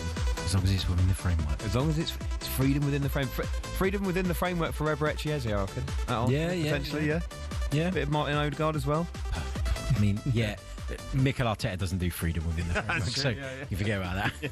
How are you finding the glitzy new studio, by the way, Harry Symeou? Yeah, I'm getting used to it. I'm normally like got a big set of headphones on my head and like it covers up if I'm having a bad hair day or whatever. I haven't got that luxury today, so I had to... I always need that luxury. But yeah, do you know what? We've been looking at it. It is fancy, this, isn't it? And brilliant. They've got a big old touch screen. And I mean, there's got to be a stage in the season where we do a bit of a stop that there. We do a bit of analysis. I'd love to see you up by that tactic. Oh, I'd love to do it. I need to get myself a pair of pundit trainers. Oh, no, please don't. Be up there. That is very LinkedIn, mate. Yeah, that is very LinkedIn. That is too LinkedIn for me, getting those pundit shoes. I do feel like I should have come in a suit tonight. Yeah, I know what you mean. Like, I'm in this amazing studio and I'm sitting. And you've dressed like that? And I've dressed like this. In your onesie? Yeah. For anyone not watching, Shocking. ridiculous. Shocking. Absolutely ridiculous. My teddy bear onesie. Yeah, at least I came in a polo shirt, mate. At least I've got a collar on. Anyway, this is Transfer Insiders here with me, Olly Clink, alongside the sharply dressed Harry Symeou. Please don't buy pundit shoes, mate. I'll have to think so differently. I've already got some, sorry. Right, let's chat about Manchester United, who've already won a trophy, the Premier League Summer Series. So I don't know when the open top bus parade will be for that, but they drew 2-2 with Everton yesterday. Ruben Amorim's been speaking as well. He was talking a lot about last season, and he was kind of saying, I'd be on my way to games and I'd be dreading it, knowing we were going to lose, essentially. This morning, the Manchester United legend Rio Ferdinand joined talkSPORT, and he is still backing the manager, Ruben Amorim. Here's what he had to say. With all due respect from Sporting Lisbon, so it's a great club in Portugal. Yeah. But in terms of stature in Europe and worldwide, it isn't the Man United. So to come, like I said again, you can't create that fear. You can create a respect immediately, like I think he's doing now. He stands by his word. He said, if you don't do this, you're not going to play. He's showing that and proving that. Mm-hmm. But to get the fear factor, you got to win. You got to win. You got to show that you can win. Yeah. Then the belief comes, I'm going to follow this geezer. It's like Sir Alex Ferguson. I was following that guy blind. Yeah. But that's on the back of 20-odd years of winning. So it's quite easy for him to do that and get players buying in immediately. This guy's got to build back. It's an enormous task. Do you know what I mean? And to do that, to get that fear factor immediately is difficult because it's been shattered. Do we feel like we've heard this before, though, Harry? Give this manager time, give him his players, it will all work out. Is it different this time around with Ruben Amorim? Or, because so far from what we've seen from him, there's hardly been any improvement at all. And actually, let's be honest, as much as Man United fans love his honesty, and I get that, I do get that, because the club's been a mess for so long, he's a bit miserable, isn't he? Everything's suffering. Everything's about not having the right players. And, we're the worst Man United team in history. And he said at the end of the season when it was, the good times are coming. Don't worry. Thanks for your support. Stay with us. It's now come to pre-season again. And he's there going, yeah, we're going to have to suffer again. I don't know. Is it the right message? But I probably would be as well if I looked at my squad and I still haven't got a midfielder. I still haven't got a top goalkeeper. I still think Man United are light at centre-back as well as numerous other positions where they haven't got their number 9 yet. I think he's within his rights to still be worried and concerned about what the new season's going to bring because, last season he always sort of had those people in his corner that were saying, well, he's only just taken over and he hasn't had his chance to put his mark and his stamp on the team. And a lot of Man United fans, I think, were duped into thinking that Sir Jim Ratcliffe's involvement and Ineos's involvement was going to really improve things at Man United. We're yet to see that. Back to your point, though, about Amorim specifically, none of us are naive enough to think that he was going to come in, click his fingers and make everything work. But at the same time, you want to see something, don't you? Like, you need to give the supporters something to believe in. I remember when Arteta first came in at Arsenal, he wins the FA Cup by playing this really pragmatic style of football in the semi-final against Manchester City, overcoming them, and then against Chelsea in the final. And the reason I was kind of on board then was because I went, this is so different. This is so different to us being the soft touches that we've been for such a long time. He's shown me already that he's got variety in his tactics, that he's got a different vision, different approach. He was talking a good game. You could see the transfer business was starting to happen. You need something to believe in. And I don't think that Ruben Amorim, up until this point, has given Manchester United supporters enough for them to be confident that this season's going to be much different. Yeah, and actually, you're right. It's not been significant summer business, has it? It has in terms of some of the incomings, Cunha and Mbeumo for significant fees. But you're right to point out the fact that there's all sorts of fires to put out across the pitch. I do still think the priority, as much as they've already brought in attacking talent, is that number 9 position. And the two names we've been chatting about have been Benjamin Cesco, and they're in this war with Newcastle over him at the moment. But actually, the name that reportedly Amorim wants is Ollie Watkins from Aston Villa. Which, for you, out of those two, is the right signing for Manchester United in that position? Because it feels to me that by the end of the window, they will have one of those two through the door? Look, there are pros and cons to both, right? Manchester United making a big investment in Benjamin Cesco could potentially see them land the striker for the next 7, 8, 9 seasons, right? Because he's that young. People believe that he's going to go on this incredible sort of rise once he comes to the Premier League, and that's going to be great. But you're paying a lot of money. Ollie Watkins is far more of a sure thing, and you can get him for far less. Because Villa keep saying, and we keep hearing Villa are demanding £60 million. I think Villa deal at less than that. Do you think? Yeah, when you listen to sort of the noise around Aston Villa, the problems they're having with PSR, and you take into consideration Watkins' age, I know he's got 3 years to run on his contract, but at 29 years of age, I think if someone comes in and says, here's £50 million... And even 50 is a lot of money for a 29-year-old. It is, but Manchester United will be paying a premium, A, because they're Manchester United and they always do, but they'd be bringing in as good as a sure thing as they could possibly find in the market. And it feels to me like their approach in this window so far has been Premier League proven, right? Bring in guys that do it at this level and they can help us accelerate that progress. And if you bring Ollie Watkins in and he's your striker for even 2-3 seasons, but it gets you back into the mix, then that's job done. No one's going to turn around and say that £50 million was a waste of money. The potential upside with Cesco is higher, obviously.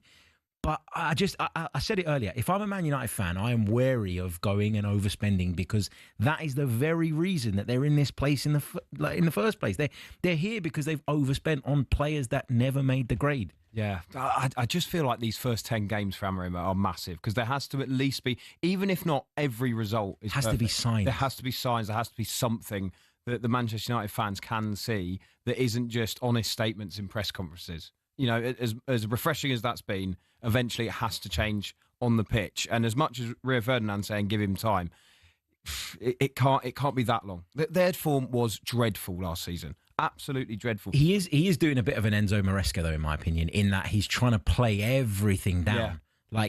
And clearly that's something that these guys think will work, you know, with the media and will buy them a little bit of time and an extra bit of leeway. You know, when the results are bad, they can go, well, you know, we told you we're not there yet. But I don't know, I think we should be able to see through it by now. What did you make of, did you see Luke Shaw talking about the fact that the aim has to be to win the Premier League this season? I mean, you just talked about playing it down. That's the complete opposite, really. Is it just the kind of thing that players come out with because they have to? Yeah, it's just one of those footballing cliches, isn't it? Like, you know, you're a Man United player, so you have to say that the aim and the goal is to go and win the Premier League.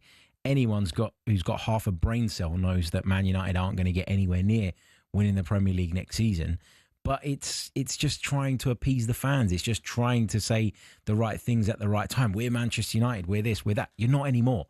But also admitting that you're not is almost allowing, as people would say, the standards to slip. And Manchester United don't want to be seen publicly to do that. What Amorim says in front of a TV camera and what he says in the changing room are probably two different things. Yeah, that's very, very true. There has been a goal at Anfield in pre-season in the second game of the day between Liverpool and Athletic Bilbao. Matt Jones. Yeah, it's the equaliser. Liverpool 1, Athletic Bilbao 1, and it's Sancet who's got it, a deep free kick into the Liverpool box, and it's pretty poorly defended. It gets to the back post where it's knocked back across goal, and Sancet is there standing pretty near the penalty spot, completely unmarked, and he just sweeps it into the bottom corner past Mamardashvili. So half an hour on the clock, and Athletic Bilbao have equalised on the night for this game.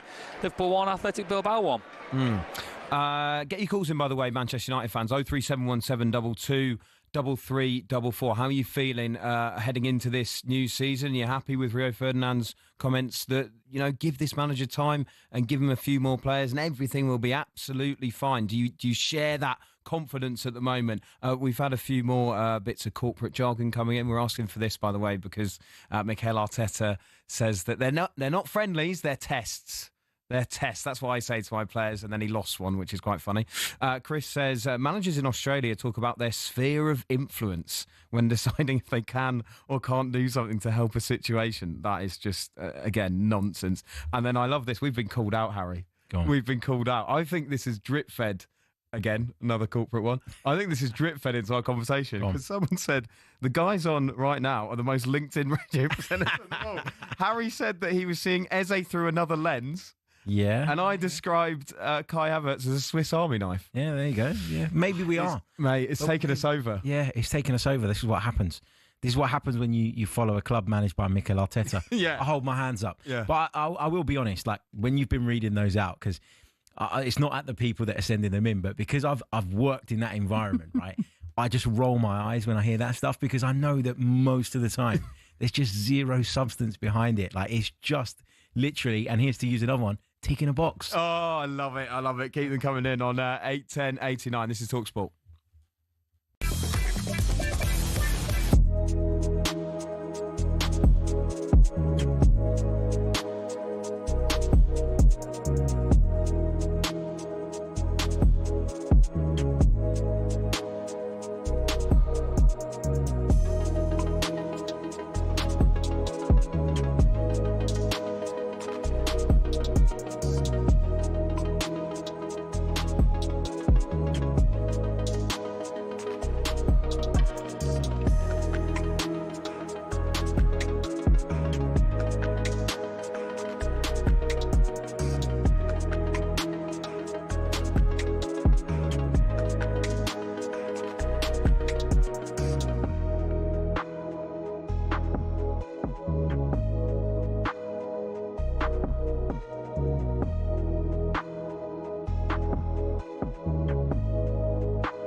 $10K for Coldplay. Listen up, because our competition to win 10 grand and a VIP night out at Coldplay at Wembley Stadium ends tonight. That's right, we're giving you the chance to win 6 tickets in a private box for you and your mates on August the 22nd with full hospitality, and we're chucking in 10 grand spending money completely tax-free. How about that? It all ends at 11 o'clock. So here's how to enter. 18 plus, UK excluding Northern Ireland. For a chance to win, text the word win to 83338 by tonight at 11 o'clock and you're in the draw. Text costs £2 plus 1 standard network rate message. You must have the bill payer's permission, or post your name and number to Coldplay Competition, PO Box 3190 Colchester, CO2 8GP, to arrive by 5 o'clock on the 7th of August. This is a talkSPORT limited promotion run on talkSPORT, Talk and Virgin Radio UK stations. Full T's and C's at talksport.com. Good luck.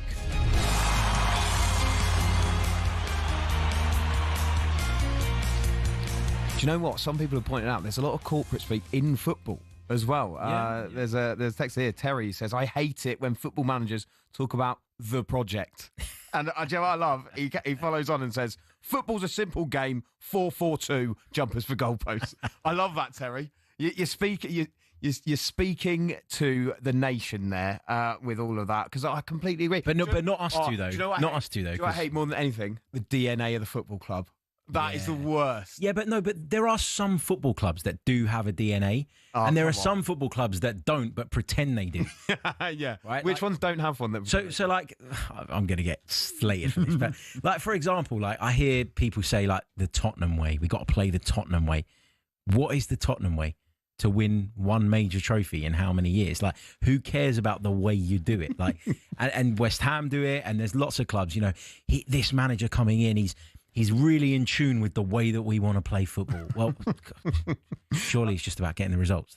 There's another one here, by the way. There's a great corporate saying, "Let the hair sit." I've never heard that. I've never heard that either. No. I think it just means just wait it out and see how it goes, which is what Manchester United are probably going to have to do with Ruben Amorim. By the way, I mean, I think we've established Simon Jordan's the most LinkedIn presenter, isn't he? I mean, I hear him quite often say it's got to manifest itself into an outcome, which basically means it's going to happen. It's crazy. Do you know who's got the LinkedIn's about him, though? Go on. Jennings. Rory Jennings. Jennings 100% does. I don't think Son Heung-min is in the pantheon of greats. Do you know what I mean? He's just got a few. Yeah, he loves meritocracy. Yeah, he does. He does love that kind of speak, but he's very good at delivering it. You can't knock him. You can't deny it. I mean, I'm not sure about his opinion on football shirts, but you know, yeah, nonsense. By the way, saying it's fancy dress. That really riled me up. So would he go to a fancy dress party dressed in a Chelsea shirt? Is that what he's saying? Yeah. I mean, I guess it's for people to laugh at. So, well, maybe to be fair, they're the world champions now. I can't really say that. Anyway, we've been talking about Manchester United, Ruben Amorim, and Rio Ferdinand saying, "Look, just give him time; it will all be fine." And how Amorim has kind of held himself since he's been Manchester United manager. Maybe a bit of a misery guts, and then saying they have to suffer all the time. Is it the right message? Naz is a Manchester United fan. Naz, how are you feeling about Ruben Amorim heading into the new season, mate? He talks a very, very good fight, but he doesn't walk the walk. So for me, I think he'll be gone within, I think you guys are talking about next 10 games. I certainly think he'll be gone before Christmas. He's got this fixation about 3-4-2-1.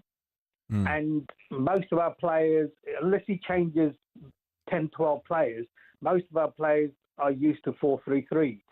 So if he's not going to change, nothing's going to change for him. United isn't going to bring any more players, then maybe 2 more possibly.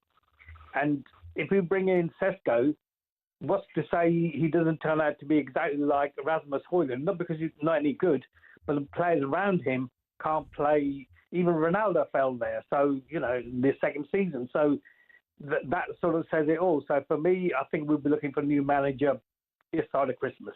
Naz, like we've been saying about, you know, Ruben Amorim, that he hasn't really given the fans enough to be excited about. And I stick by that. But, you know, for a long time, we've talked about the problems at Manchester United that go way further up the food chain. I mean, if Ruben Amorim was to be sacked, like you're suggesting, after maybe 10, 15 games or whatever, would you be annoyed at Ruben Amorim, or would you argue that the club, again, have failed to give him the tools that he needs to actually make this progress? Because, you know, you look at the squad at the moment and there are some gaping holes, and they've gone and spent big money, in my opinion, on Mbeumo. They've paid over the top for him. I'm sorry, I think that's the case. I think they've overpaid for Cunha as well. If they go and pay 80 million euros for Benjamin Sesko, I think I'd level that criticism at them again. Like, surely that's not all on Ruben Amorim, right? So he might be gone after 10, 15 games, but it feels to me like Man United fans, if they are angry at him in that scenario, would be avoiding the bigger issue, which is that Ineos have come in and done absolutely zero to help get the club in a better position.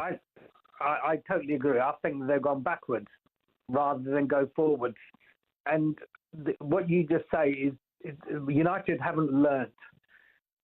When Jose Mourinho said finishing second was his greatest achievement, even I laughed at him thinking, what the heck are you talking about? And looking back now, it probably was one of his greatest achievements at a club like Manchester United. So I totally agree. We have spent on Anthony, Rasmus Højlund, on Onana, could go on. And it looks like we're repeating the same mistakes. So whatever manager we have, Jose came the closest to actually taking us somewhere. But at the time, we had no director of football, nobody from football actually understanding how the club works. We had finance people and then the Glaziers. So for me, it's not all on manager. Ten Hag was another one. Solskjaer before him. So, and every manager we've had, they're not totally to blame. Yeah, it's a very good point there, Naz. Yeah, great call as well. 0371722 3344. It's interesting you brought up, him not having the tools there though. Harry, sorry, I can't get the corporate speak out. Oh, is that another one? Have I done it again? Done it again, Have mate. I put my foot in it? Yeah, with corporate Symeou tonight. But we've got a text here that I kind of like this. He says, I'm sick to the back teeth of hearing about Amorim getting the right players. If all the other managers in the Premier League had the right players, they'd all win the league. Unfortunately, Messi, Ronaldo, Kane, Bellingham and all other top players aren't available.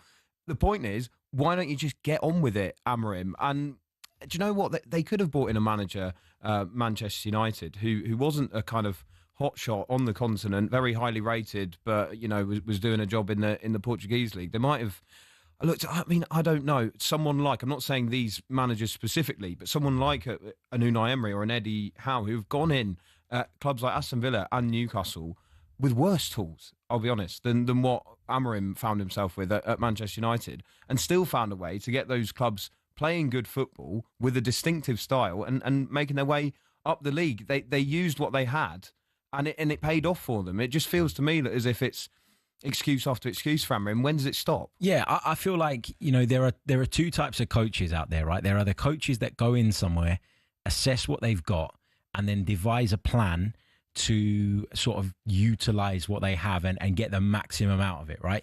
These coaches, they're not as common anymore, right? If you look around the Premier League, what you'll find predominantly is the other type, which is a philosophy-first coach. Ruben Amorim is exactly that, right? He's got a way of playing. He's not going to change. He's said repeatedly that he will not adjust the system, and it's not working. It's not working. Agreed, but part of the charm of Ruben Amorim and part of the reason that Manchester United have hired him, you can bet, is because they've looked at other clubs that have brought in younger, up-and-coming coaches with a pretty decent reputation, watched those guys work their magic and been able to turn their clubs around. Are you talking about Arteta in that situation? Arteta's a great example of that, right? Young coach, hadn't worked at a top club as a manager prior to arriving at Arsenal, but he's come in and over the course of 5-6 years, he's put Arsenal back into a position where they're competitive. You can bet that Man United would have looked at that example, among others, when making this decision. But the difference is that Arsenal gave Mikel Arteta what he needed. They made harsh decisions. They got rid of players that they'd just given bumper contracts to the year before. They got rid of the deadwood. They made tough decisions. They gave him the money to invest. Ineos and the Glazers as a combination will not give Ruben Amorim what he needs. And therefore, Man United, in my opinion, had to go down a different route. They had to go down the route of a miracle maker, someone that could basically get all the ingredients in the kitchen and put them together and make a slap-up meal out of nothing. That's not corporate jargon, is it? I don't even know anymore. I don't even know anymore. It's as close as we're going to get, mate. I'm not going to lie. What's the recipe on this? 0371722 3344. Keep your calls coming in. We've got a few more. Steve, the Spurs fan, says, in the suburbs of an idea. Oh, that is horrendous. Oh, man. That's horrendous, Steve. And then I love this one as well. Run it up the flagpole and see if the wind catches it. Oh, wow. Nonsense. Why don't you just say, let's see if it works? Let's see if it works, yeah. Let's see if it manifests itself into an outcome. This is Transfer Insiders here on talkSPORT. In just a moment, we're going to chat about West Ham, some of the business that they've done, some of the outgoings as well, and generally how they're looking ahead of the new season.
Good evening, this is Transfer Insiders here on talkSPORT with me, Olly, Clink. I'm alongside Harry Symeou, Arsenal podcaster, and clearly a big fan of LinkedIn and all of that. Love it, mate. Do you love a LinkedIn post? Do you do No, I don't do LinkedIn posts anymore. Right, okay. You've got the language for it, mate. Yeah, I need to get into it, I think. Big time. Keep them coming in. We're taking your favourite corporate jargon because Mikel Arteta says he doesn't call them friendlies, he calls them tests. Good for you. You're gonna. I reckon. Right. I predict that you're going to still be talking about this midway through the season. Yeah. Well, he'll still be complaining about the ball, mate, in the League Cup semi-finals. So. It's an absolute disgrace. It is half-time in the second pre-season game of the day between Liverpool and Athletic Bilbao. Matt Jones. It is, and it's Liverpool 1, Athletic Bilbao 1 at the break. Liverpool going ahead early on. Mo Salah sweeping home after good work from Ekitike, who got down the left and pulled the ball back towards the edge of the 6-yard box from where Salah was able to slot home. But they were pulled back on the half-hour mark. Sunset clattering into the back of the net from near the penalty spot after he was left unmarked in the Liverpool area. Liverpool have been by far and away the better team, though, and if this performance is anything to go by, they are going to be fun to watch this season. Havertz has been at the heart of a lot of attacking moves, getting forward and creating chances. One of them himself getting into the box and just seeing a shot forced out by Symeou in goal. Gakpo's had a couple of efforts as well, and Salah just looks like Mo Salah. So Liverpool continuing really where they left off last season, and you suspect more to come in the second half. Liverpool 1, Athletic Bilbao 1 at the break. Matt, thanks very much indeed. Now, I said we were going to chat a bit about West Ham because not the best season last time out. They've made some interesting signings in this window, not necessarily good ones, but let's get the view of a West Ham fan. Dan Lawless joins us from West Ham Fan TV. Dan, before we start, I have got to ask you this question because I've always wondered it. Is Lawless your actual surname? Yep, it's my actual official surname. That's fantastic. That is the coolest surname of all time. Are you a boxer? You've got to be a boxer with that surname. Well, listen, you can you talk to your boss Lee, who works with my cousin, who's also a Lawless at the Mirror. They work together, so he knows it's legit. There you go. Oh, that's absolutely amazing. Anyway, back onto the topic. West Ham United. Firstly, what have you made of some of the business they've done? They've signed Callum Wilson as a free agent. They've got El Hadj Malik Diouf, who was involved in their pre-season win over Bournemouth yesterday too. What have you made of the summer for them so far? It's been very slow for my liking, not enough movement. And I know it's just early August, but we really needed to get a lot of signings in early as possible to have that pre-season, get ready for the start of the season. Diouf, I think, is going to be really good for us. The crossing ability he showed is unreal. The other two, Kyle Walker-Peters, not bad business as a backup right back, but it just feels like these are players being pushed on Graham Potter. And that's what I can't get behind. Him and Wilson, they've got the same agent, which Sullivan loves. He loves this agent. And rather than back the manager and give him the players that he wants, that's his vision, it's just some freebies that are available. And you can't really build a long-term project that way. You know, it's too much interference. Dan, on Graham Potter, because I agree with you, these don't feel like Graham Potter signings, right? They feel like signings that are being driven by the football club and, as you put it, sort of pushed onto the manager. Have you seen enough from Graham Potter so far as West Ham boss to suggest that he deserves the backing of the club? Because I covered a few of your games at the back end of last season and I found them really difficult to watch. Now, I appreciate that there wasn't any jeopardy. You weren't going to get relegated. You also weren't going to get a European spot, right? So I get that. It felt like people were on holiday and that the season was sort of cruising towards an end. But I just didn't feel particularly inspired by Graham Potter's West Ham. What have you made of his time? And does he deserve the backing? Has he shown you enough yet? Well, the fact that Graham Potter's West Ham was no different to Julian Lopetegui's West Ham, that was no different to the end of Moyes' West Ham, later Moyes' West Ham, suggests to me that we had a real big problem with the players. We had built the oldest, slowest squad in the league, and that does not lend itself to great football. So I really sort of put a lot of it down to the squad that we'd built. You know, if we'd had more pace in the side, we'd have looked better. His first game, Potter, against Villa, until Somerville and Fulcrum got injured, we was playing unbelievable stuff. We had a few performances. Arsenal away was brilliant. It was just those games. I think certain players as well, Kudus, only seemed to turn up for the big games as well, which didn't help us because we had more of the lesser games than the bigger games. So I've seen glimpses. But regardless, I would rather back Potter and give him what he needs than go with the unqualified owner's vision, because where's that going to lead? Like, what, you know, and this is the problem. I'm not saying we have to give Potter 200, 150 mil, but go and sign some players that he wants to suit his style. And if he don't want a player, then don't make him have the player, which it feels like we're at with Wilson, you know? Yeah, I've got to say, I think Wilson's a strange one, Dan. I think most Newcastle fans will tell you that he's a very, very talented footballer, very talented striker when he is fully fit. But that is so rare. And the other issue is, because of so many of those injuries, you know, he just lacks sharpness. He did with Newcastle for the, you know, rare glimpses that we did see him last season. I do find that quite an odd move, I've got to say. Is that the area you're most worried about heading into next season? Is it the goal scoring or is it potentially at the back? Well, the goal scoring is definitely one of them. Fulkrug is looking sharp, and I think he's a good player, but I'm still not 100% sure he can stay fit. And then Wilson as a backup, I'm not crazy about it. We've got a youngster coming through that looks decent, but the biggest area for concern for me is the midfield. It is painful. That friendly against Man United, where he had Souček, Rodriguez, and Ward-Prowse in that midfield. If that's our midfield next season, we're getting relegated. We absolutely need signings in that midfield. We need energy. We need explosiveness. We need pace. And we're lacking that desperately in the midfield. So we really need to get some bodies in there, some good players. I want to see more Diouf. Diouf is that burst of energy. Yeah. You know, on the left, I want to see someone like him in the midfield to just bring us alive, a box-to-box midfielder. I'm so worried about the midfield. I really am. I said it last season. It's bad. Yeah, the midfield feels like an area where West Ham could do with just a little bit more invention and sort of creativity.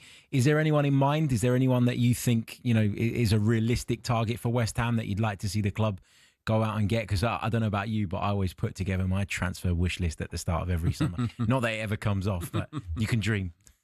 Yeah. Well, we've been heavily linked with Jacob Ramsey lately. He seems to be a top target who I really rate him as a player. I think he's absolutely quality. He's been great for Villa. I think they're in a situation where they've got to offload at least one player and bring some money in. They obviously sold the women's team to themselves and put a little bit of pressure off. But if they want to go and invest, they've got to sell another player. Jacob Ramsey looks like the most likely. Only thing about him I'm worried about is his injury record. Not as bad as Wilson's, but it's still concerning. You know, he's a young guy. He's had a few muscle injuries. But as a player, I would take him all day long. We're also linked with Fernandes from Southampton, who's a little bit less concerning about injuries. But I think Jacob Ramsey is like, he comes in, he makes an instant impact. He massively improves our team. So injuries aside, Jacob Ramsey all day long. That would be a great signing. If they manage to get Jacob Ramsey over the line, that would be a great signing. I do. He's the same agent. Remember that agent that I complained about? Well, now it's a chance for him to redeem himself and get us a player we want. Oh, make it up to Dan Lawless, please. Yes. Please make it up to him. Come on, Will. I also think maybe one of the reasons they've signed Callum Wilson is because he always scored against West Ham. Do you think they've just gone just get him on the books so he can't score against us again? He'll score a few own goals. I have no doubt about that, innit? Honestly. But he owes us. I've said this, I want 10 to 15 from him next season to make it up to us. All the points he's cost us, the handball goal, all the knocks he's said about us, he's got to win me over. I need goals. Yeah. Not that you've remembered all of those. Anyway, Dan, thank you very much indeed for joining us, mate. Thanks, lads. Cheers, mate. There we go. Dan Lawless there. We should call him Dan Does What He Wants as well. That fits as well. Just Lawless. He's on West Ham Fan TV. By the way, Andy Galeforce Goldstein is attempting once again to compete with the pros in the 9-ball pool Florida Open. And this time he's got his hardest test yet against the all-time great Earl the Pearl Strickland. He is very nervous for this, by the way. I'm going to be covering it for talkSPORT tomorrow. And I can tell you right now, Goldstein is nervous for this game. So head over to talkSPORT YouTube channel tomorrow from 4 o'clock or tune in to the Drive Show and you can hear from me just how badly Andy gets on this time. Bless him. He's got another game as well, though, lined up. So maybe he can win that one. But it's always a bit of a struggle. Doesn't sound like you're giving him much of a chance. Yeah, but you wait for tomorrow, mate. You wait for tomorrow. It could be quite funny, to be fair. Right, in just a moment here on Transfer Insiders, we're going to be chatting Tottenham. Heung-min Son, of course, has said his goodbyes, but there's been a big injury for James Maddison as well. How much could that affect their season?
Formula One. It's a sport often seen as insular and elitist, but it's seen a meteoric rise under its owners Liberty Media, not only in popularity and viewership, but in the ability to almost print money.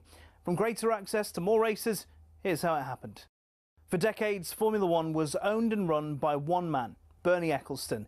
He was old school, someone who thought the sport itself was enough, and there was no need for all this modern marketing and social media nonsense.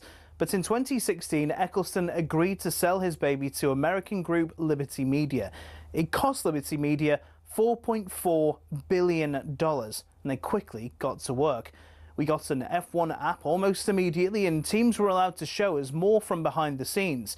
One of Liberty's most important deals was with Netflix, which in 2019 brought us Drive to Survive. The effect? An almost 70% rise in viewership for races in the US alone. It's massively benefited Formula One online too, with a rise from 7.8 million followers across its social media platforms in 2016 to around 50 million today. New eyes are on the sport too, with F1's own subscription TV channel, which people can watch anywhere in the world. But the main market they've tapped into is the US. There's now 3 races there a year in Texas, Miami and Las Vegas, and an American branded team, Cadillac, getting involved in the sport too. More races seems to be the direction of travel. A street circuit in Madrid's being welcomed onto the calendar, while conversations around a Grand Prix in Africa have ramped up in the last few years. More big events could be in the offing too, after the massive F1 75 season launch event in London in 2025. 7.5 million people tuned in to watch it live across the social media channels, and that doesn't include the viewing figures for where it was broadcast on TV in certain countries. It seems Liberty will do whatever they can to grow the F1 brand. Their efforts have been worthwhile too, with Forbes valuing the sport at $17.1 billion back in 2023, almost 4 times more than what they bought it for in 2016. Not bad, considering it's seen as a sport where people just drive around in circles.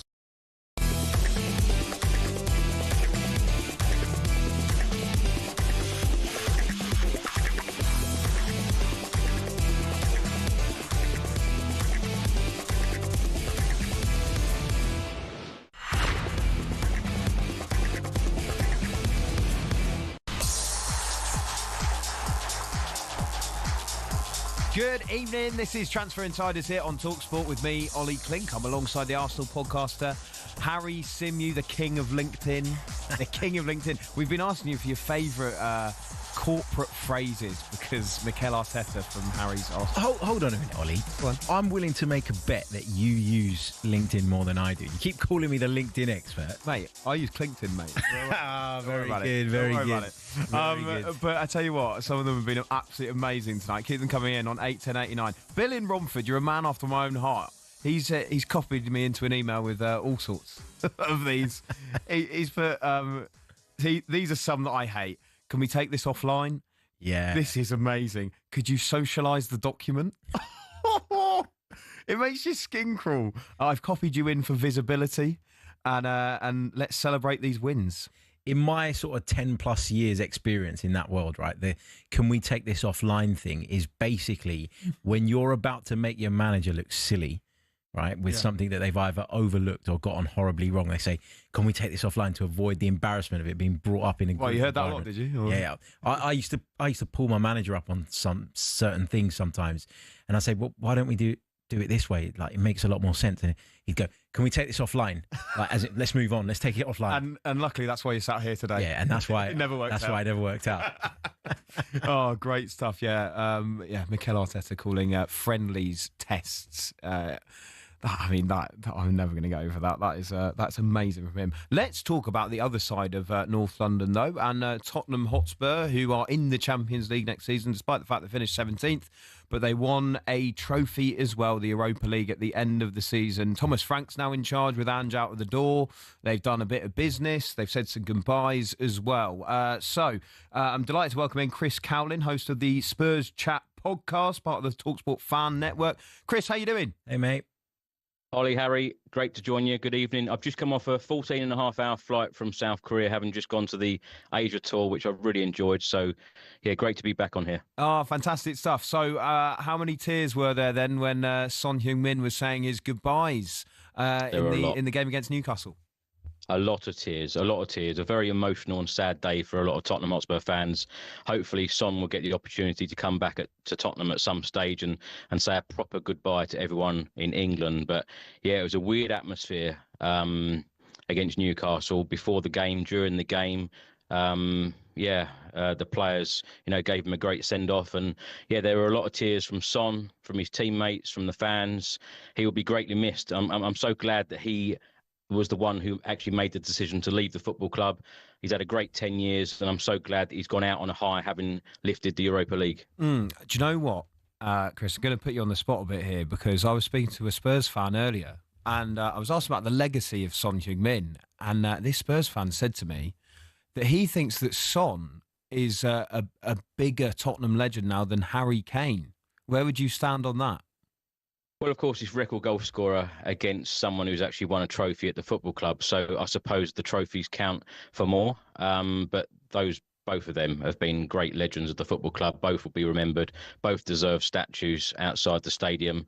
Harry Kane, of course, was a great servant to Tottenham. But I'm just so glad that Son didn't go without winning a trophy, because that is what he's going to be remembered for. That night in Bilbao in May against Manchester United, lifting that trophy. It was so overdue, the trophies at Spurs. And I'm just so glad that he's left having won a trophy. And I wish him all of the success in the world, because he's been a great footballer for us. He's been, great on and off the pitch, someone who always had a smile on his face. But both of them, in my opinion, are legends. Do you think that Son will get this kind of, bigger sort of praise and that kind of legendary status, as you say, because of the character he was as well? Like, there's no doubt, like, a few years ago, he was a top player. I was terrified whenever we played Spurs that Son was going to run in behind, maybe fall over and win a penalty or something like that. It was always a fear of mine, right?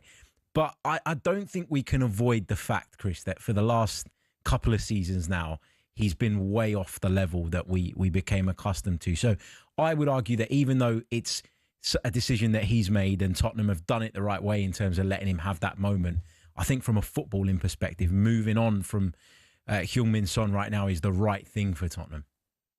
Yeah, you're probably right, Harry. It is probably the right move for the player, for the football club. A lot of us are emotional about players a lot of the time, and it's very, very sad to see him go. I personally would have loved to have seen him stay at Spurs for another season, because when you look at that squad, and this is a big compliment to Heung-min Son, not a disrespect to any Spurs player at the moment, but who are the star players in this squad right now? You'd always said Heung-min Son is the Tottenham Hotspur star in this squad, but it was probably the right time to leave. But of course, when a legend leaves your club after 10 years, having delivered so much on the pitch, it's hard to lose a player of that caliber. But Harry Kane and Son, they'll go down as one of the best combinations in the Premier League, in my opinion, in Premier League history. And it's a shame now that we've lost both of them. Of course, Postecoglou lost Harry Kane when he started the job, and now Thomas Frank has lost a star player in Heung-min Son going into the brand new season. Well, yeah, and another player that he's going to have lost to injury as well is James Maddison,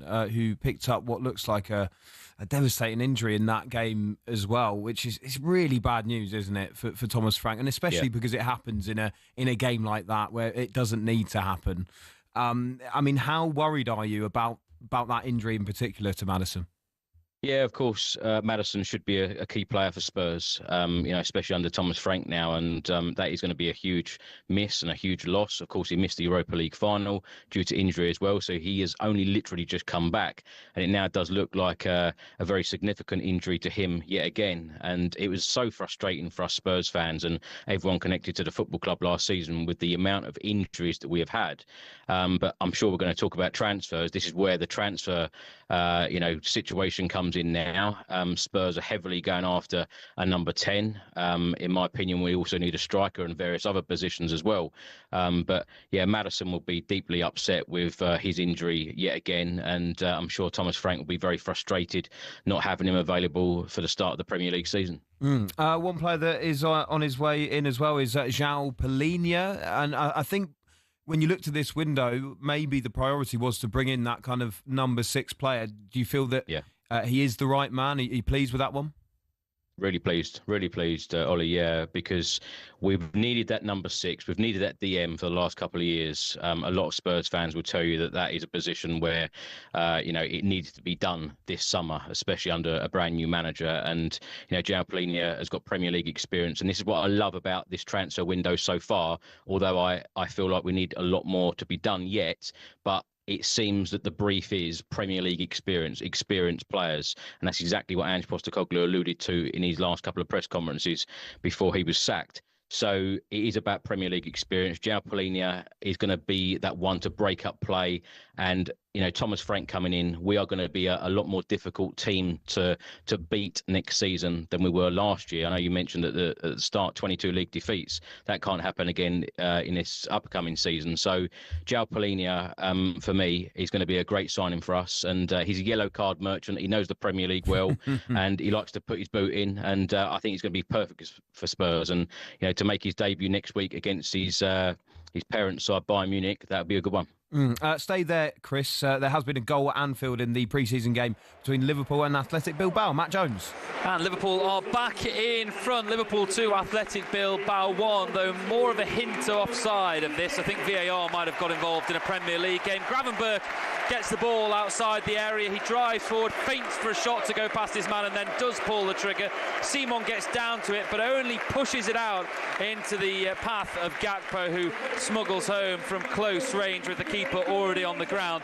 Gakpo, I think, would have been in an offside position, or was in an offside position. It would be interesting to see those lines drawn that we've been lucky not to see for the last few months, given the lack of Premier League football. But it is Liverpool who go ahead as Chiesa enters the fray as well for Ekitike, who's had a really impressive Anfield bow. Liverpool 2, Athletic Bilbao 1. Liverpool back in front there. Let's turn our attentions back to Tottenham. Chris, on Tottenham, you mentioned that there'll be a harder team, right, to beat next season. And I agree with that. I haven't seen a lot of them in pre-season, but I did watch that North London derby out in Hong Kong. And I noticed it straight away. Tottenham had a better shape about them. They were clearly more disciplined. They're clearly going to be harder to break down than Ange Postecoglou's side were. I felt like Ange Postecoglou's side, we won't get into it, but they were just so chaotic and disorganised at times. What's the expectation, though, around Thomas Frank? Because in terms of the Premier League, the bar's pretty low. Like, you finished 17th last season. He can't possibly do any worse than that, can he? So do you kind of feel like it's a bit of a free hit for Thomas Frank, an opportunity to come in and just get his feet under the table and get the team sort of building towards what he wants it to be? Or is there immediate expectation? Are Tottenham too big a football club to just say, well, just let's see how he goes? Yeah, well, the chairman, Daniel Levy, and the new CEO, Vinay Venkatesham, have already come out and said that, Spurs should be fighting on all fronts, year in, year out. But, I've just come from Hong Kong and South Korea, and I must say one thing that has really, really impressed me, and this is why I love going on these pre-season tours, the open training sessions that I saw, Thomas Frank is so hands-on. And I've gone to many training sessions with all of our previous managers, and I've never seen such a hands-on manager where he's got the whistle in one hand, he's got a notepad and tactics board in the other, and he's constantly stopping the training sessions, talking to every single player, and he was literally running around more than some of the players. He is so intense in talking to the players. The communication, not only with him but his staff as well, was absolutely outstanding. But there is an expectation to do well in the Premier League, fight on all fronts. The Europa League win, in my opinion, has given us that that hunger and that desire to win more trophies and be more successful. That trophy parade for the fans. Us fans want to taste that more and more and more of winning trophies and being successful, because as I've mentioned earlier and, on this show over the years, how many times have I said about, the trophies are overdue. So that trophy was so important to Tottenham. But Thomas Frank, I feel like there was a mixed opinion amongst the Spurs fan base when he was appointed. But what I can say, what I've seen in the last week or so in Hong Kong and South Korea, I've been very, very impressed with him. With the players, and like you mentioned, the Arsenal game was very impressive as well. We're unbeaten in pre-season. I'm not getting carried away because I feel like there's so much more to do in the transfer window. We've got PSG in 9 days' time. That's where we're going to see, Tottenham really, really tested against the Champions League winners. So, if we can get a couple more additions in, it gives Thomas Frank the tools to do a really, really good job. But, when the club come out and say that we want to be fighting on all fronts, we've got a long way to go yet, and a fair bit to do. Chris, thank you very much indeed for your time there. Chris Cowlin, host of the Spurs Chat podcast. There you go, Harry. Tottenham Hotspur, they're coming for you. Oh, have a day off. Have a day in pre-season, mate. What are you talking about? Oh, come on. Are we seriously putting stock in that? Like, are we actually putting stock in that? Like, it's probably nice for them because they don't beat us that much, but there's nothing to get carried away about. Look, jokes aside, they were good. Like, in terms of their organisation, in terms of their structure, that was far better than anything I've seen from Tottenham in the last 12 months. So I really like Thomas Frank. The problem is I have to dislike him now by default, which is unfortunate, but it is what it is. There we go. Keep your corporate jargon coming in, by the way, on 81089. Really drill down into it, and we'll see if you can move the needle. This is Transfer Insiders on talkSPORT.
$10K for Coldplay. Listen up, our competition to win 10 grand and a VIP night out at Coldplay, lovely, at Wembley Stadium ends tonight. That's right, we're giving you the chance to win 6 tickets in a private box for you and your mates on August the 22nd with full hospitality, and we're chucking in that 10 grand spending money completely tax-free as well. It all ends at 11 o'clock tonight, so here's how to enter. 18 plus, UK excluding Northern Ireland. For a chance to win, text the word WIN to 83338 by tonight at 11 o'clock, and you're in the draw. Text costs £2 plus 1 standard network rate message. You must have the bill payer's permission, or post your name and number to Coldplay Competition, PO Box 3190, Colchester, CO2 8GP, to arrive by 5 p.m. on the 7th of August. This is a talkSPORT Limited promotion run on talkSPORT, Talk and Virgin Radio UK stations. Full T's and C's at talksport.com. Good luck. There's been a goal in the pre-season game at Anfield. Liverpool against Athletic Bilbao. Matt Jones. And it's all square again. Liverpool 2, Athletic Bilbao 2. Though a huge touch of fortune about this one for Athletic Bilbao. A corner coming in from their right-hand side. It's met by Marouane Sanadi, who gets the run on the defender. He gets a good contact on it, but it slaps into the face of Cody Gakpo, and that completely wrongs foots Mamardashvili in the Liverpool goal as the ball deflects into the back of the net. So Athletic Bilbao getting back on level terms. Not quite sure they deserve that on the balance of play, but it's been an entertaining game all the same. Liverpool 2, Athletic Bilbao 2. Having just said that pre-season games don't matter, there were huge fist pumps there from Harry Symeou because of that Bilbao equaliser. You can't turn the rivalry off when pre-season comes around. No, we're actually playing Athletic Bilbao at the weekend. Oh, yeah. Yeah, so okay. Yeah, we'll see how it goes. So if you beat them 4-0, you're going to win the league. Is that what you said? Yeah, if we batter them after they get a draw at Anfield, we're obviously going to be Premier League champions and win the Champions League. That's how it works. Clip it up. That's how it works. Now, the latest episode of the 21 Minutes to Go podcast with Andy Goldstein and Jason Cundy is out now. It is such a good listen. Each week, you can join the guys as they go on absurd tangents and answer listener questions. This week, what would you do if you only had 21 minutes left to live? Listen, everyone knows it, but you don't know where those 21 minutes lie. Right. No. Right, so those 21 minutes, each, you and I, and everyone listening. No, but I'm telling you now, in this scenario, you go to pick up your groceries, right? What have I bought? Groceries. You bought I don't know what I've bought, Stinks. Have I got time to eat it? You got 2 mushrooms. 2 mushrooms. I don't know what you're making, but you decided... Sounds like an omelette at the minute, go on. Eggs. Ham. Tell me there's some onions in this, Stinks. Some onions. Peppers. Peppers. Right, here's what I'm doing. I'm making an omelette. With 21 minutes left, you're going to eat it? Stinks, I hope so. Imagine I cooked it and the clock, I can't eat my own omelette. I feel like only those two could talk about the last things you were going to do in the last 20 minutes and end up doing a shopping list for an omelette. 20 minutes is not enough, is it? Because even like, let's say you wanted to have a decent meal to sort of... What's the best thing? You're a good cook, Harry. What's the best thing you can knock up in 20 minutes? I don't know. In 20 minutes, it's not a lot of time. Better than an omelette, can't you? I don't know if you can in 20 minutes. Really? Yeah, I don't know what you could make in 20 minutes. Like you could reheat something. Yeah, pot noodle, mate. Yeah, mate, some of your barbecue work. Yeah, you could reheat some of that, but you could make it from scratch. You need 45 minutes for the charcoal to light, let alone 20 minutes. Good point, yeah, good point. If you're craving a podcast that's bite-sized and full of personality, this is it. Check out 21 Minutes to Go, available wherever you get your podcasts. Right, a bit earlier on, Harry, we were talking about Benjamin Cesco, who has Newcastle United and Manchester United on the table. It seems Newcastle have put a bid in to RB Leipzig to try and sign the striker. There's been a bit of an update on this from Craig Hope from the Daily Mail, North East correspondent. Newcastle tonight pushing hard to agree a deal with Leipzig for Cesco after encouragement today that he wants to join. It's not known what his camp have communicated to Manchester United. All outcomes are still possible, but Newcastle moving quickly, which is a phrase, Harry, we have not heard a lot during this window, but I think that if they get this deal done, as much as you think they're overpaying a bit, with the way this summer has gone, at least it's not another rejection. Well, I think I'd be more tolerant of Newcastle. Not that it matters what I think, but I'd be more okay with Newcastle overpaying because Liverpool are probably then going to overpay for Alexander Isak. So it all kind of balances itself out. So hold on. If Newcastle pay, I don't know, what, 80 million euros for Benjamin Sesko, but then let's say Liverpool pay 140 million, let's say, for Alexander Isak, which I feel like will be the figure it kind of gets to. Okay. Something like that. Who's overpaid more in that scenario? In that scenario... Come on, Isak's 26. I'd say Liverpool would have overpaid more. Because for me, Alexander Isak is about a £100 million player. And I think Benjamin Cesco is probably about a £60 million player. Right. So I think I think the disparity in my personal valuation, not that anyone cares what that is bigger in the Liverpool. So what you're saying is we'll have had Liverpool's pants down. What I'm saying is that and they paid a lot for Ekitike, by the way. They have. They've paid an awful lot of money for him as well. What I'm saying is that you can you have that leeway to slightly overpay to rectify a really important position because you know that money's coming in the door. If you're Manchester United in this situation and in this scenario, you don't have that because that money isn't coming in. I know they're trying to sell Garnacho and a couple of others could be on their way out of Old Trafford this summer, but I feel like with Newcastle, you know that money's coming directly in, so you can play with it. That's very true, actually, yeah. I mean, listen, this is my little plea for Cesco. It's the greatest city in the world. Get yourself up to Newcastle. The bridges are amazing. That usually sells it for the players as well. It's a great night out. Come on, Benjamin. You know what to do. You know what to do.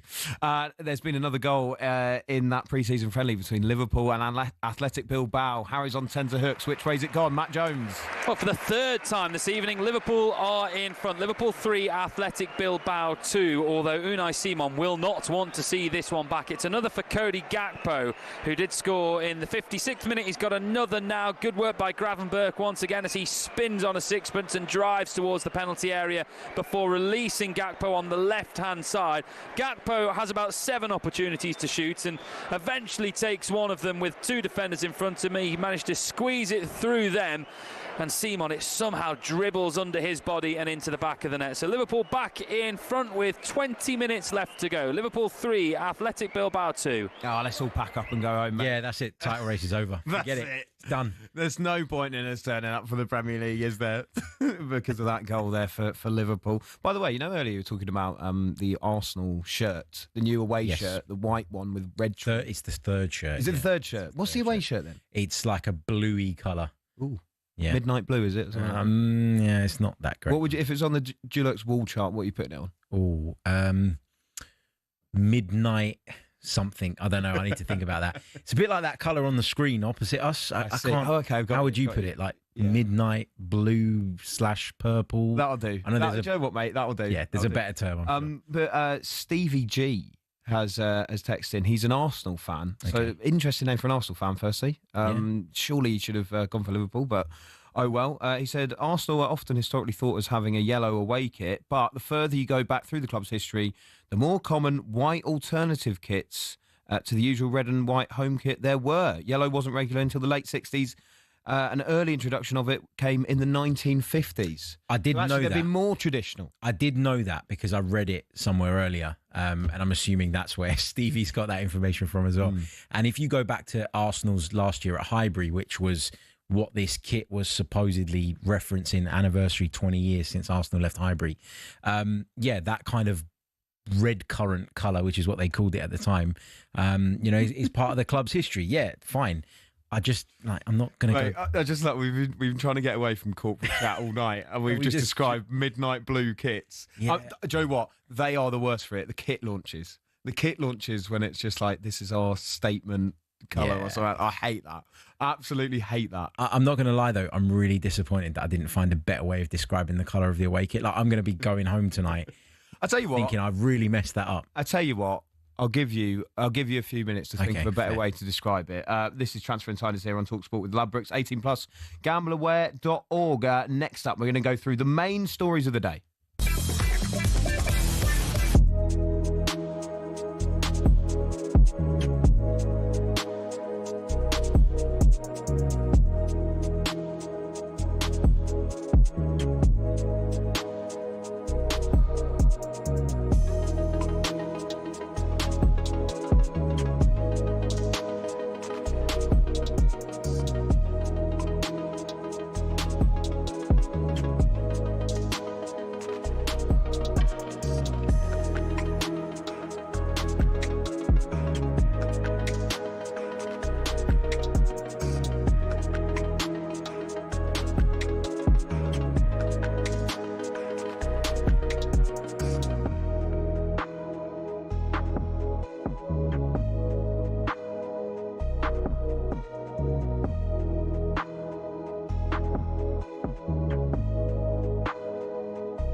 Good evening, this is Transfer Insiders with me, Olly, Clink and Harry Symeou. On the agenda tonight, Alexander Isak. He is back at the Newcastle training ground, but will he still be in a Newcastle shirt next season? Our chief football correspondent, Alex Crook, will give us the latest on Benjamin Cesco as well. Where could he end up? Tottenham are back from their pre-season tour, but a big injury to James Maddison could see him out of the season. We'll discuss how we see them getting on. And of course, we'll chat about the other side of North London with Harry. Arsenal. What do they have to do to their squad to make it the best in the league? This is the Transfer Insiders. Before we get into all that, you were struggling to describe the colour of the Arsenal away shirt this season. But luckily, Arsenal provide you with one. And we've been talking about corporate jargon for most of the night. This is sensational. Yeah, Harry, just let us know what your club are saying about it. I thought, let me have a little look on the club website, because surely they've come up with this fantastic word to describe the colour. This is what they say. Arsenal DNA meets Adidas character in the 25-26 away shirt. Fresh and modern with a nostalgic twist. It features iconic lightning bolt graphics, an embroidered cannon at chest, and Adidas's moisture-absorbing aero-ready technology. I feel sick. To keep you cool and dry all season long. And then you scroll down and you find all the features of the shirt, right? I won't go into them in the sort of interest of time. But then it says colour. And I thought, here we go. We're going to get this really out there description of the colour. And it says blue. Do you reckon they just got to the end of that description and went, we can't do anymore? Yeah, after all of that. Can't do anymore. Describe the colour. It's blue, mate. Blue. It's a blue shirt. Just buy it. Amazing. Let's have a chat, shall we, Harry, about Alexander Isak. This saga is going on and on and on, and it has throughout most of this summer window. He has returned to Newcastle's training ground this morning. Do you think, in your heart of hearts, that he is going to be at the club at the start of this season, going to be wearing black and white, or will he be at Liverpool for that first home game for Newcastle against the Reds? I think by the time the window closes, he will be a Liverpool player, but I don't think it's something we're going to see a conclusion to in the next week or so. I think this is going to drag on for a little bit because Newcastle, as they're well within their rights to do, are going to demand big money. Liverpool probably don't want to pay what Newcastle are looking for, and there's going to be some back and forth, I'm sure.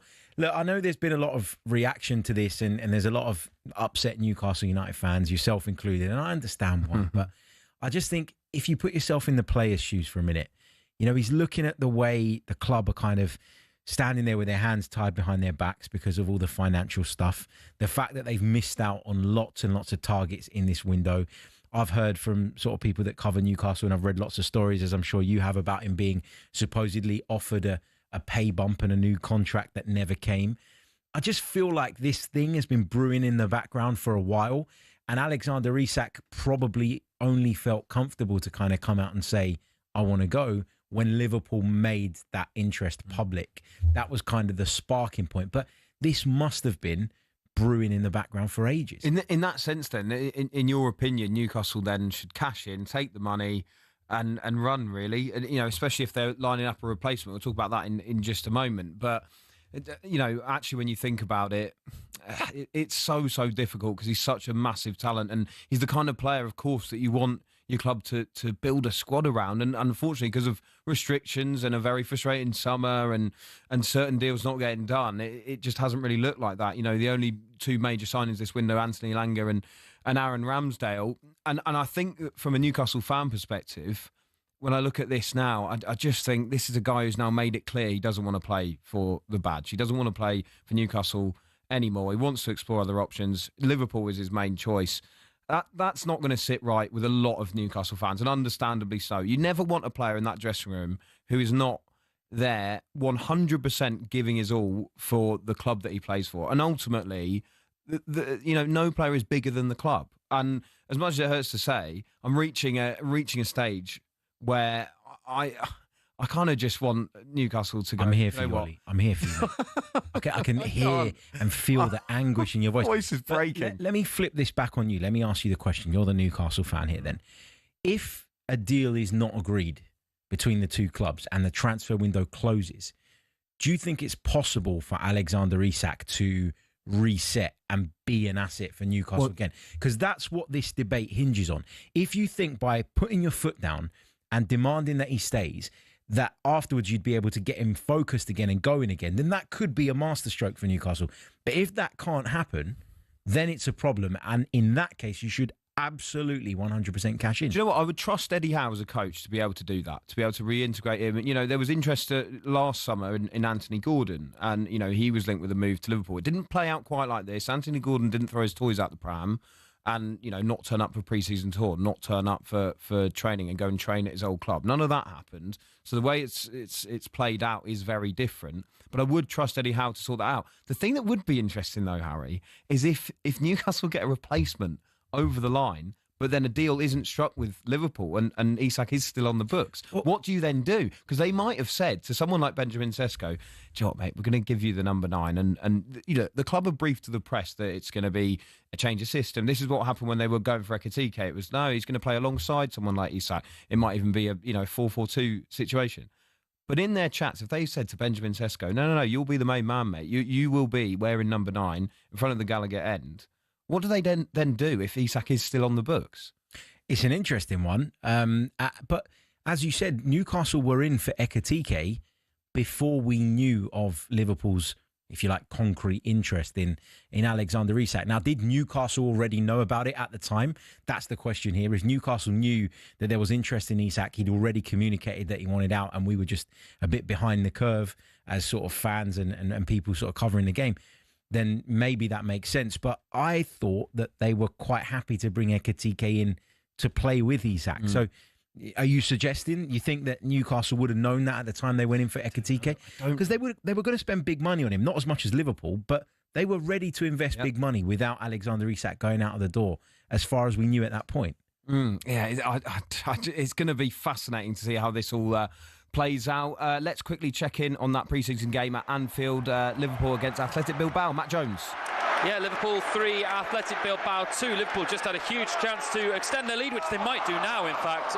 Will Wright, who signed today from Salford City and is now playing for Liverpool, came on for Florian Wirtz a few moments ago, has just been put forward, but put his shot straight at Symeou. But Liverpool missed a penalty, a collector's item. Mo Salah, his shot sailing over the bar from a penalty from in front of the Kop end after Endo was scythed down by a combination of Vivian and Areso. At the other end, Mamardashvili has made a superb save, diving to his left-hand side to deny Ares as well. So Liverpool could have extended that lead further, but Salah firing over the bar, and it went quite a long way over the bar as well and into the Kop end. Liverpool 3, Athletic Bilbao 2 with 5 minutes to go. Salah's missing pens, mate. It's back on. They're going to go all out for Isak, aren't they?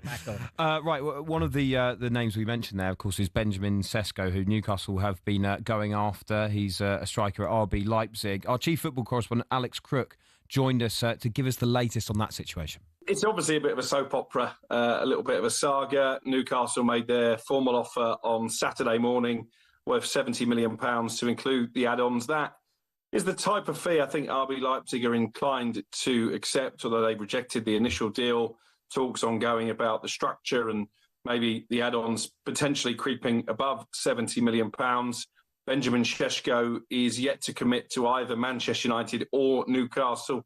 The expectation over in Germany and in the Sesko camp is that Manchester United at some point do formalise their interest with a bid, but I think they're reliant on selling players first. I broke the story on Saturday that Rasmus Højlund have been offered to Leipzig as a sort of sweetener for the Sesko deal, but Højlund doesn't particularly want to leave Manchester United and isn't interested in this move. So I think Newcastle are the most advanced, but I think there's always a fear up on the northeast, especially after what's happened this summer. They could be hijacked, but at the moment, no formal bid from Manchester United, and Newcastle pushing Sesko to give a definitive answer, probably by the time they get back to training on Wednesday, having returned from their pre-season tour. What they don't want is this to drag on and on. There's been a bit of an update, Harry, on this story tonight. Craig Hope from the Daily Mail saying that Newcastle are pushing hard tonight to agree a deal with Leipzig for Cesco after encouragement today that he does want to join. It's not known at the moment what his camp have communicated to Manchester United. All outcomes possible, but it's Newcastle at the moment who are moving quickly.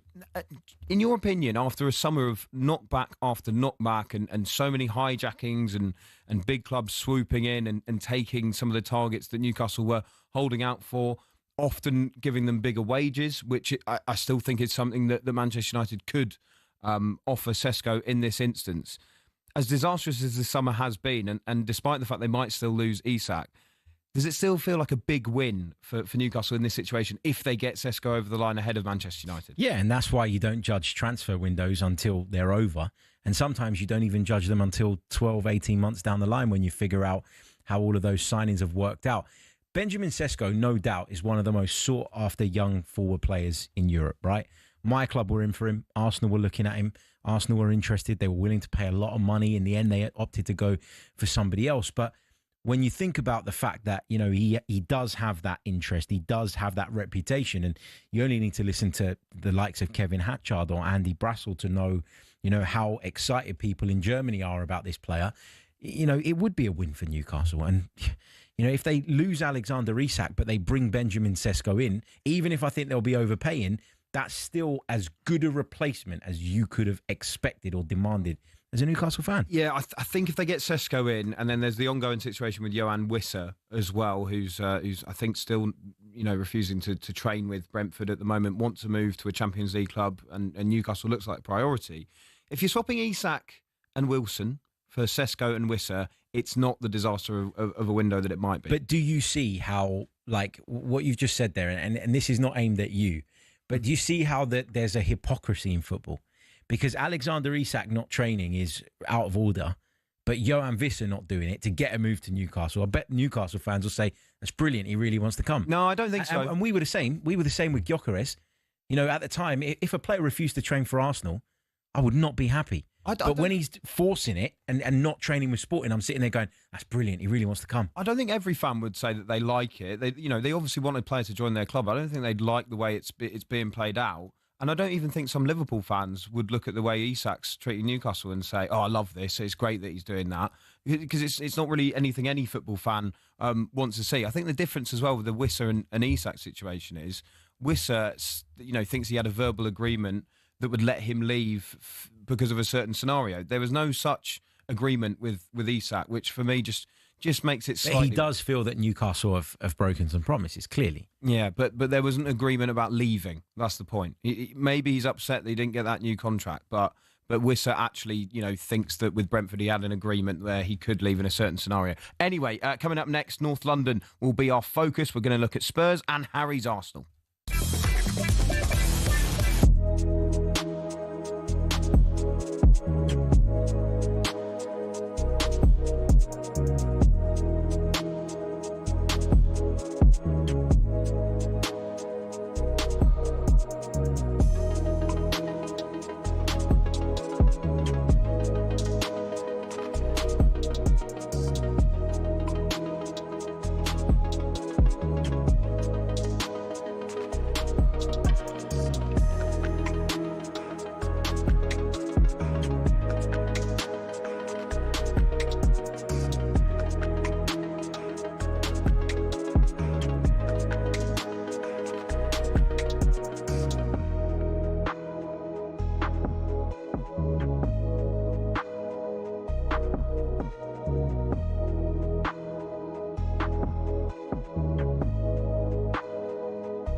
Liverpool have played Athletic Bilbao twice today, and watching both games for talkSPORT, what an absolute trooper. Matt Jones, it's full time. It is Liverpool 3, Athletic Bilbao 2 in the second of those two matches, and a really entertaining evening for all those fans who did come and last the duration for the two matches. Liverpool in the second of those two games taking the lead in the 14th minute. Salah sweeping home from Ekitike's cross after Ekitike broke into the left-hand side of the area and pulled the ball back. On the half-hour mark, Bilbao did equalise. Sunset clattering home from near the post after being left unmarked, and that's how it remained until the break. But Liverpool did continue going after half-time. Gakpo stabbing home from Gravenberch after his shot was saved, and then after Sanadi had his header deflected home to make it 2-2, Gakpo firing under Simon to make it 3-2 to Liverpool. Salah did miss a penalty in the closing minutes, and Mamardashvili made a couple of superb saves, one from Ares and one from Adama, to keep Liverpool ahead. But it's job done from Arne Slot's point of view, and a chance for him to see the likes of Frimpong, Mamardashvili, Kerkez and Wirtz and Ekitike all in action at Anfield in a Liverpool shirt for the first time. That result making it 7-3 on aggregate for Liverpool on the night, having won 4-1 in the first of the two games, and they now roll into the Community Shield this weekend. Liverpool 3, Athletic Bilbao 2. Great work, Matt. Thank you very much indeed. This is Transfer Insiders with me, Olly Clink, and Arsenal fan and podcaster Harry Symeou. We'll come on to Arsenal in just a moment, Harry, but first I wanted to focus on Spurs. Chris Cowlin, host of Spurs Talk podcast, gave his thoughts on whether Heung-min Son leaving very emotional and sad day for a lot of Tottenham Hotspur fans. Hopefully Son will get the opportunity to come back to Tottenham at some stage and say a proper goodbye to everyone in England. But yeah, it was a weird atmosphere against Newcastle before the game, during the game. The players, gave him a great send-off, and there were a lot of tears from Son, from his teammates, from the fans.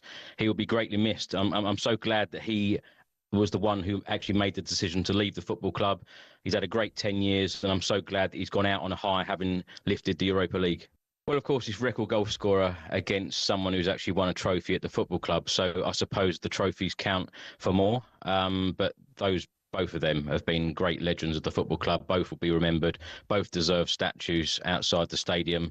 Harry Kane, of course, was a great servant to Tottenham, but I'm just so glad that Son didn't go without winning a trophy, because that is what he's going to be remembered for. That night in Bilbao in May against Manchester United, lifting that trophy. It was so overdue, the trophies at Spurs, and I'm just so glad that he's left having won a trophy, and I wish him all of the success in the world, because he's been a great footballer for us. He's been great on and off the pitch, someone who always had a smile on his face.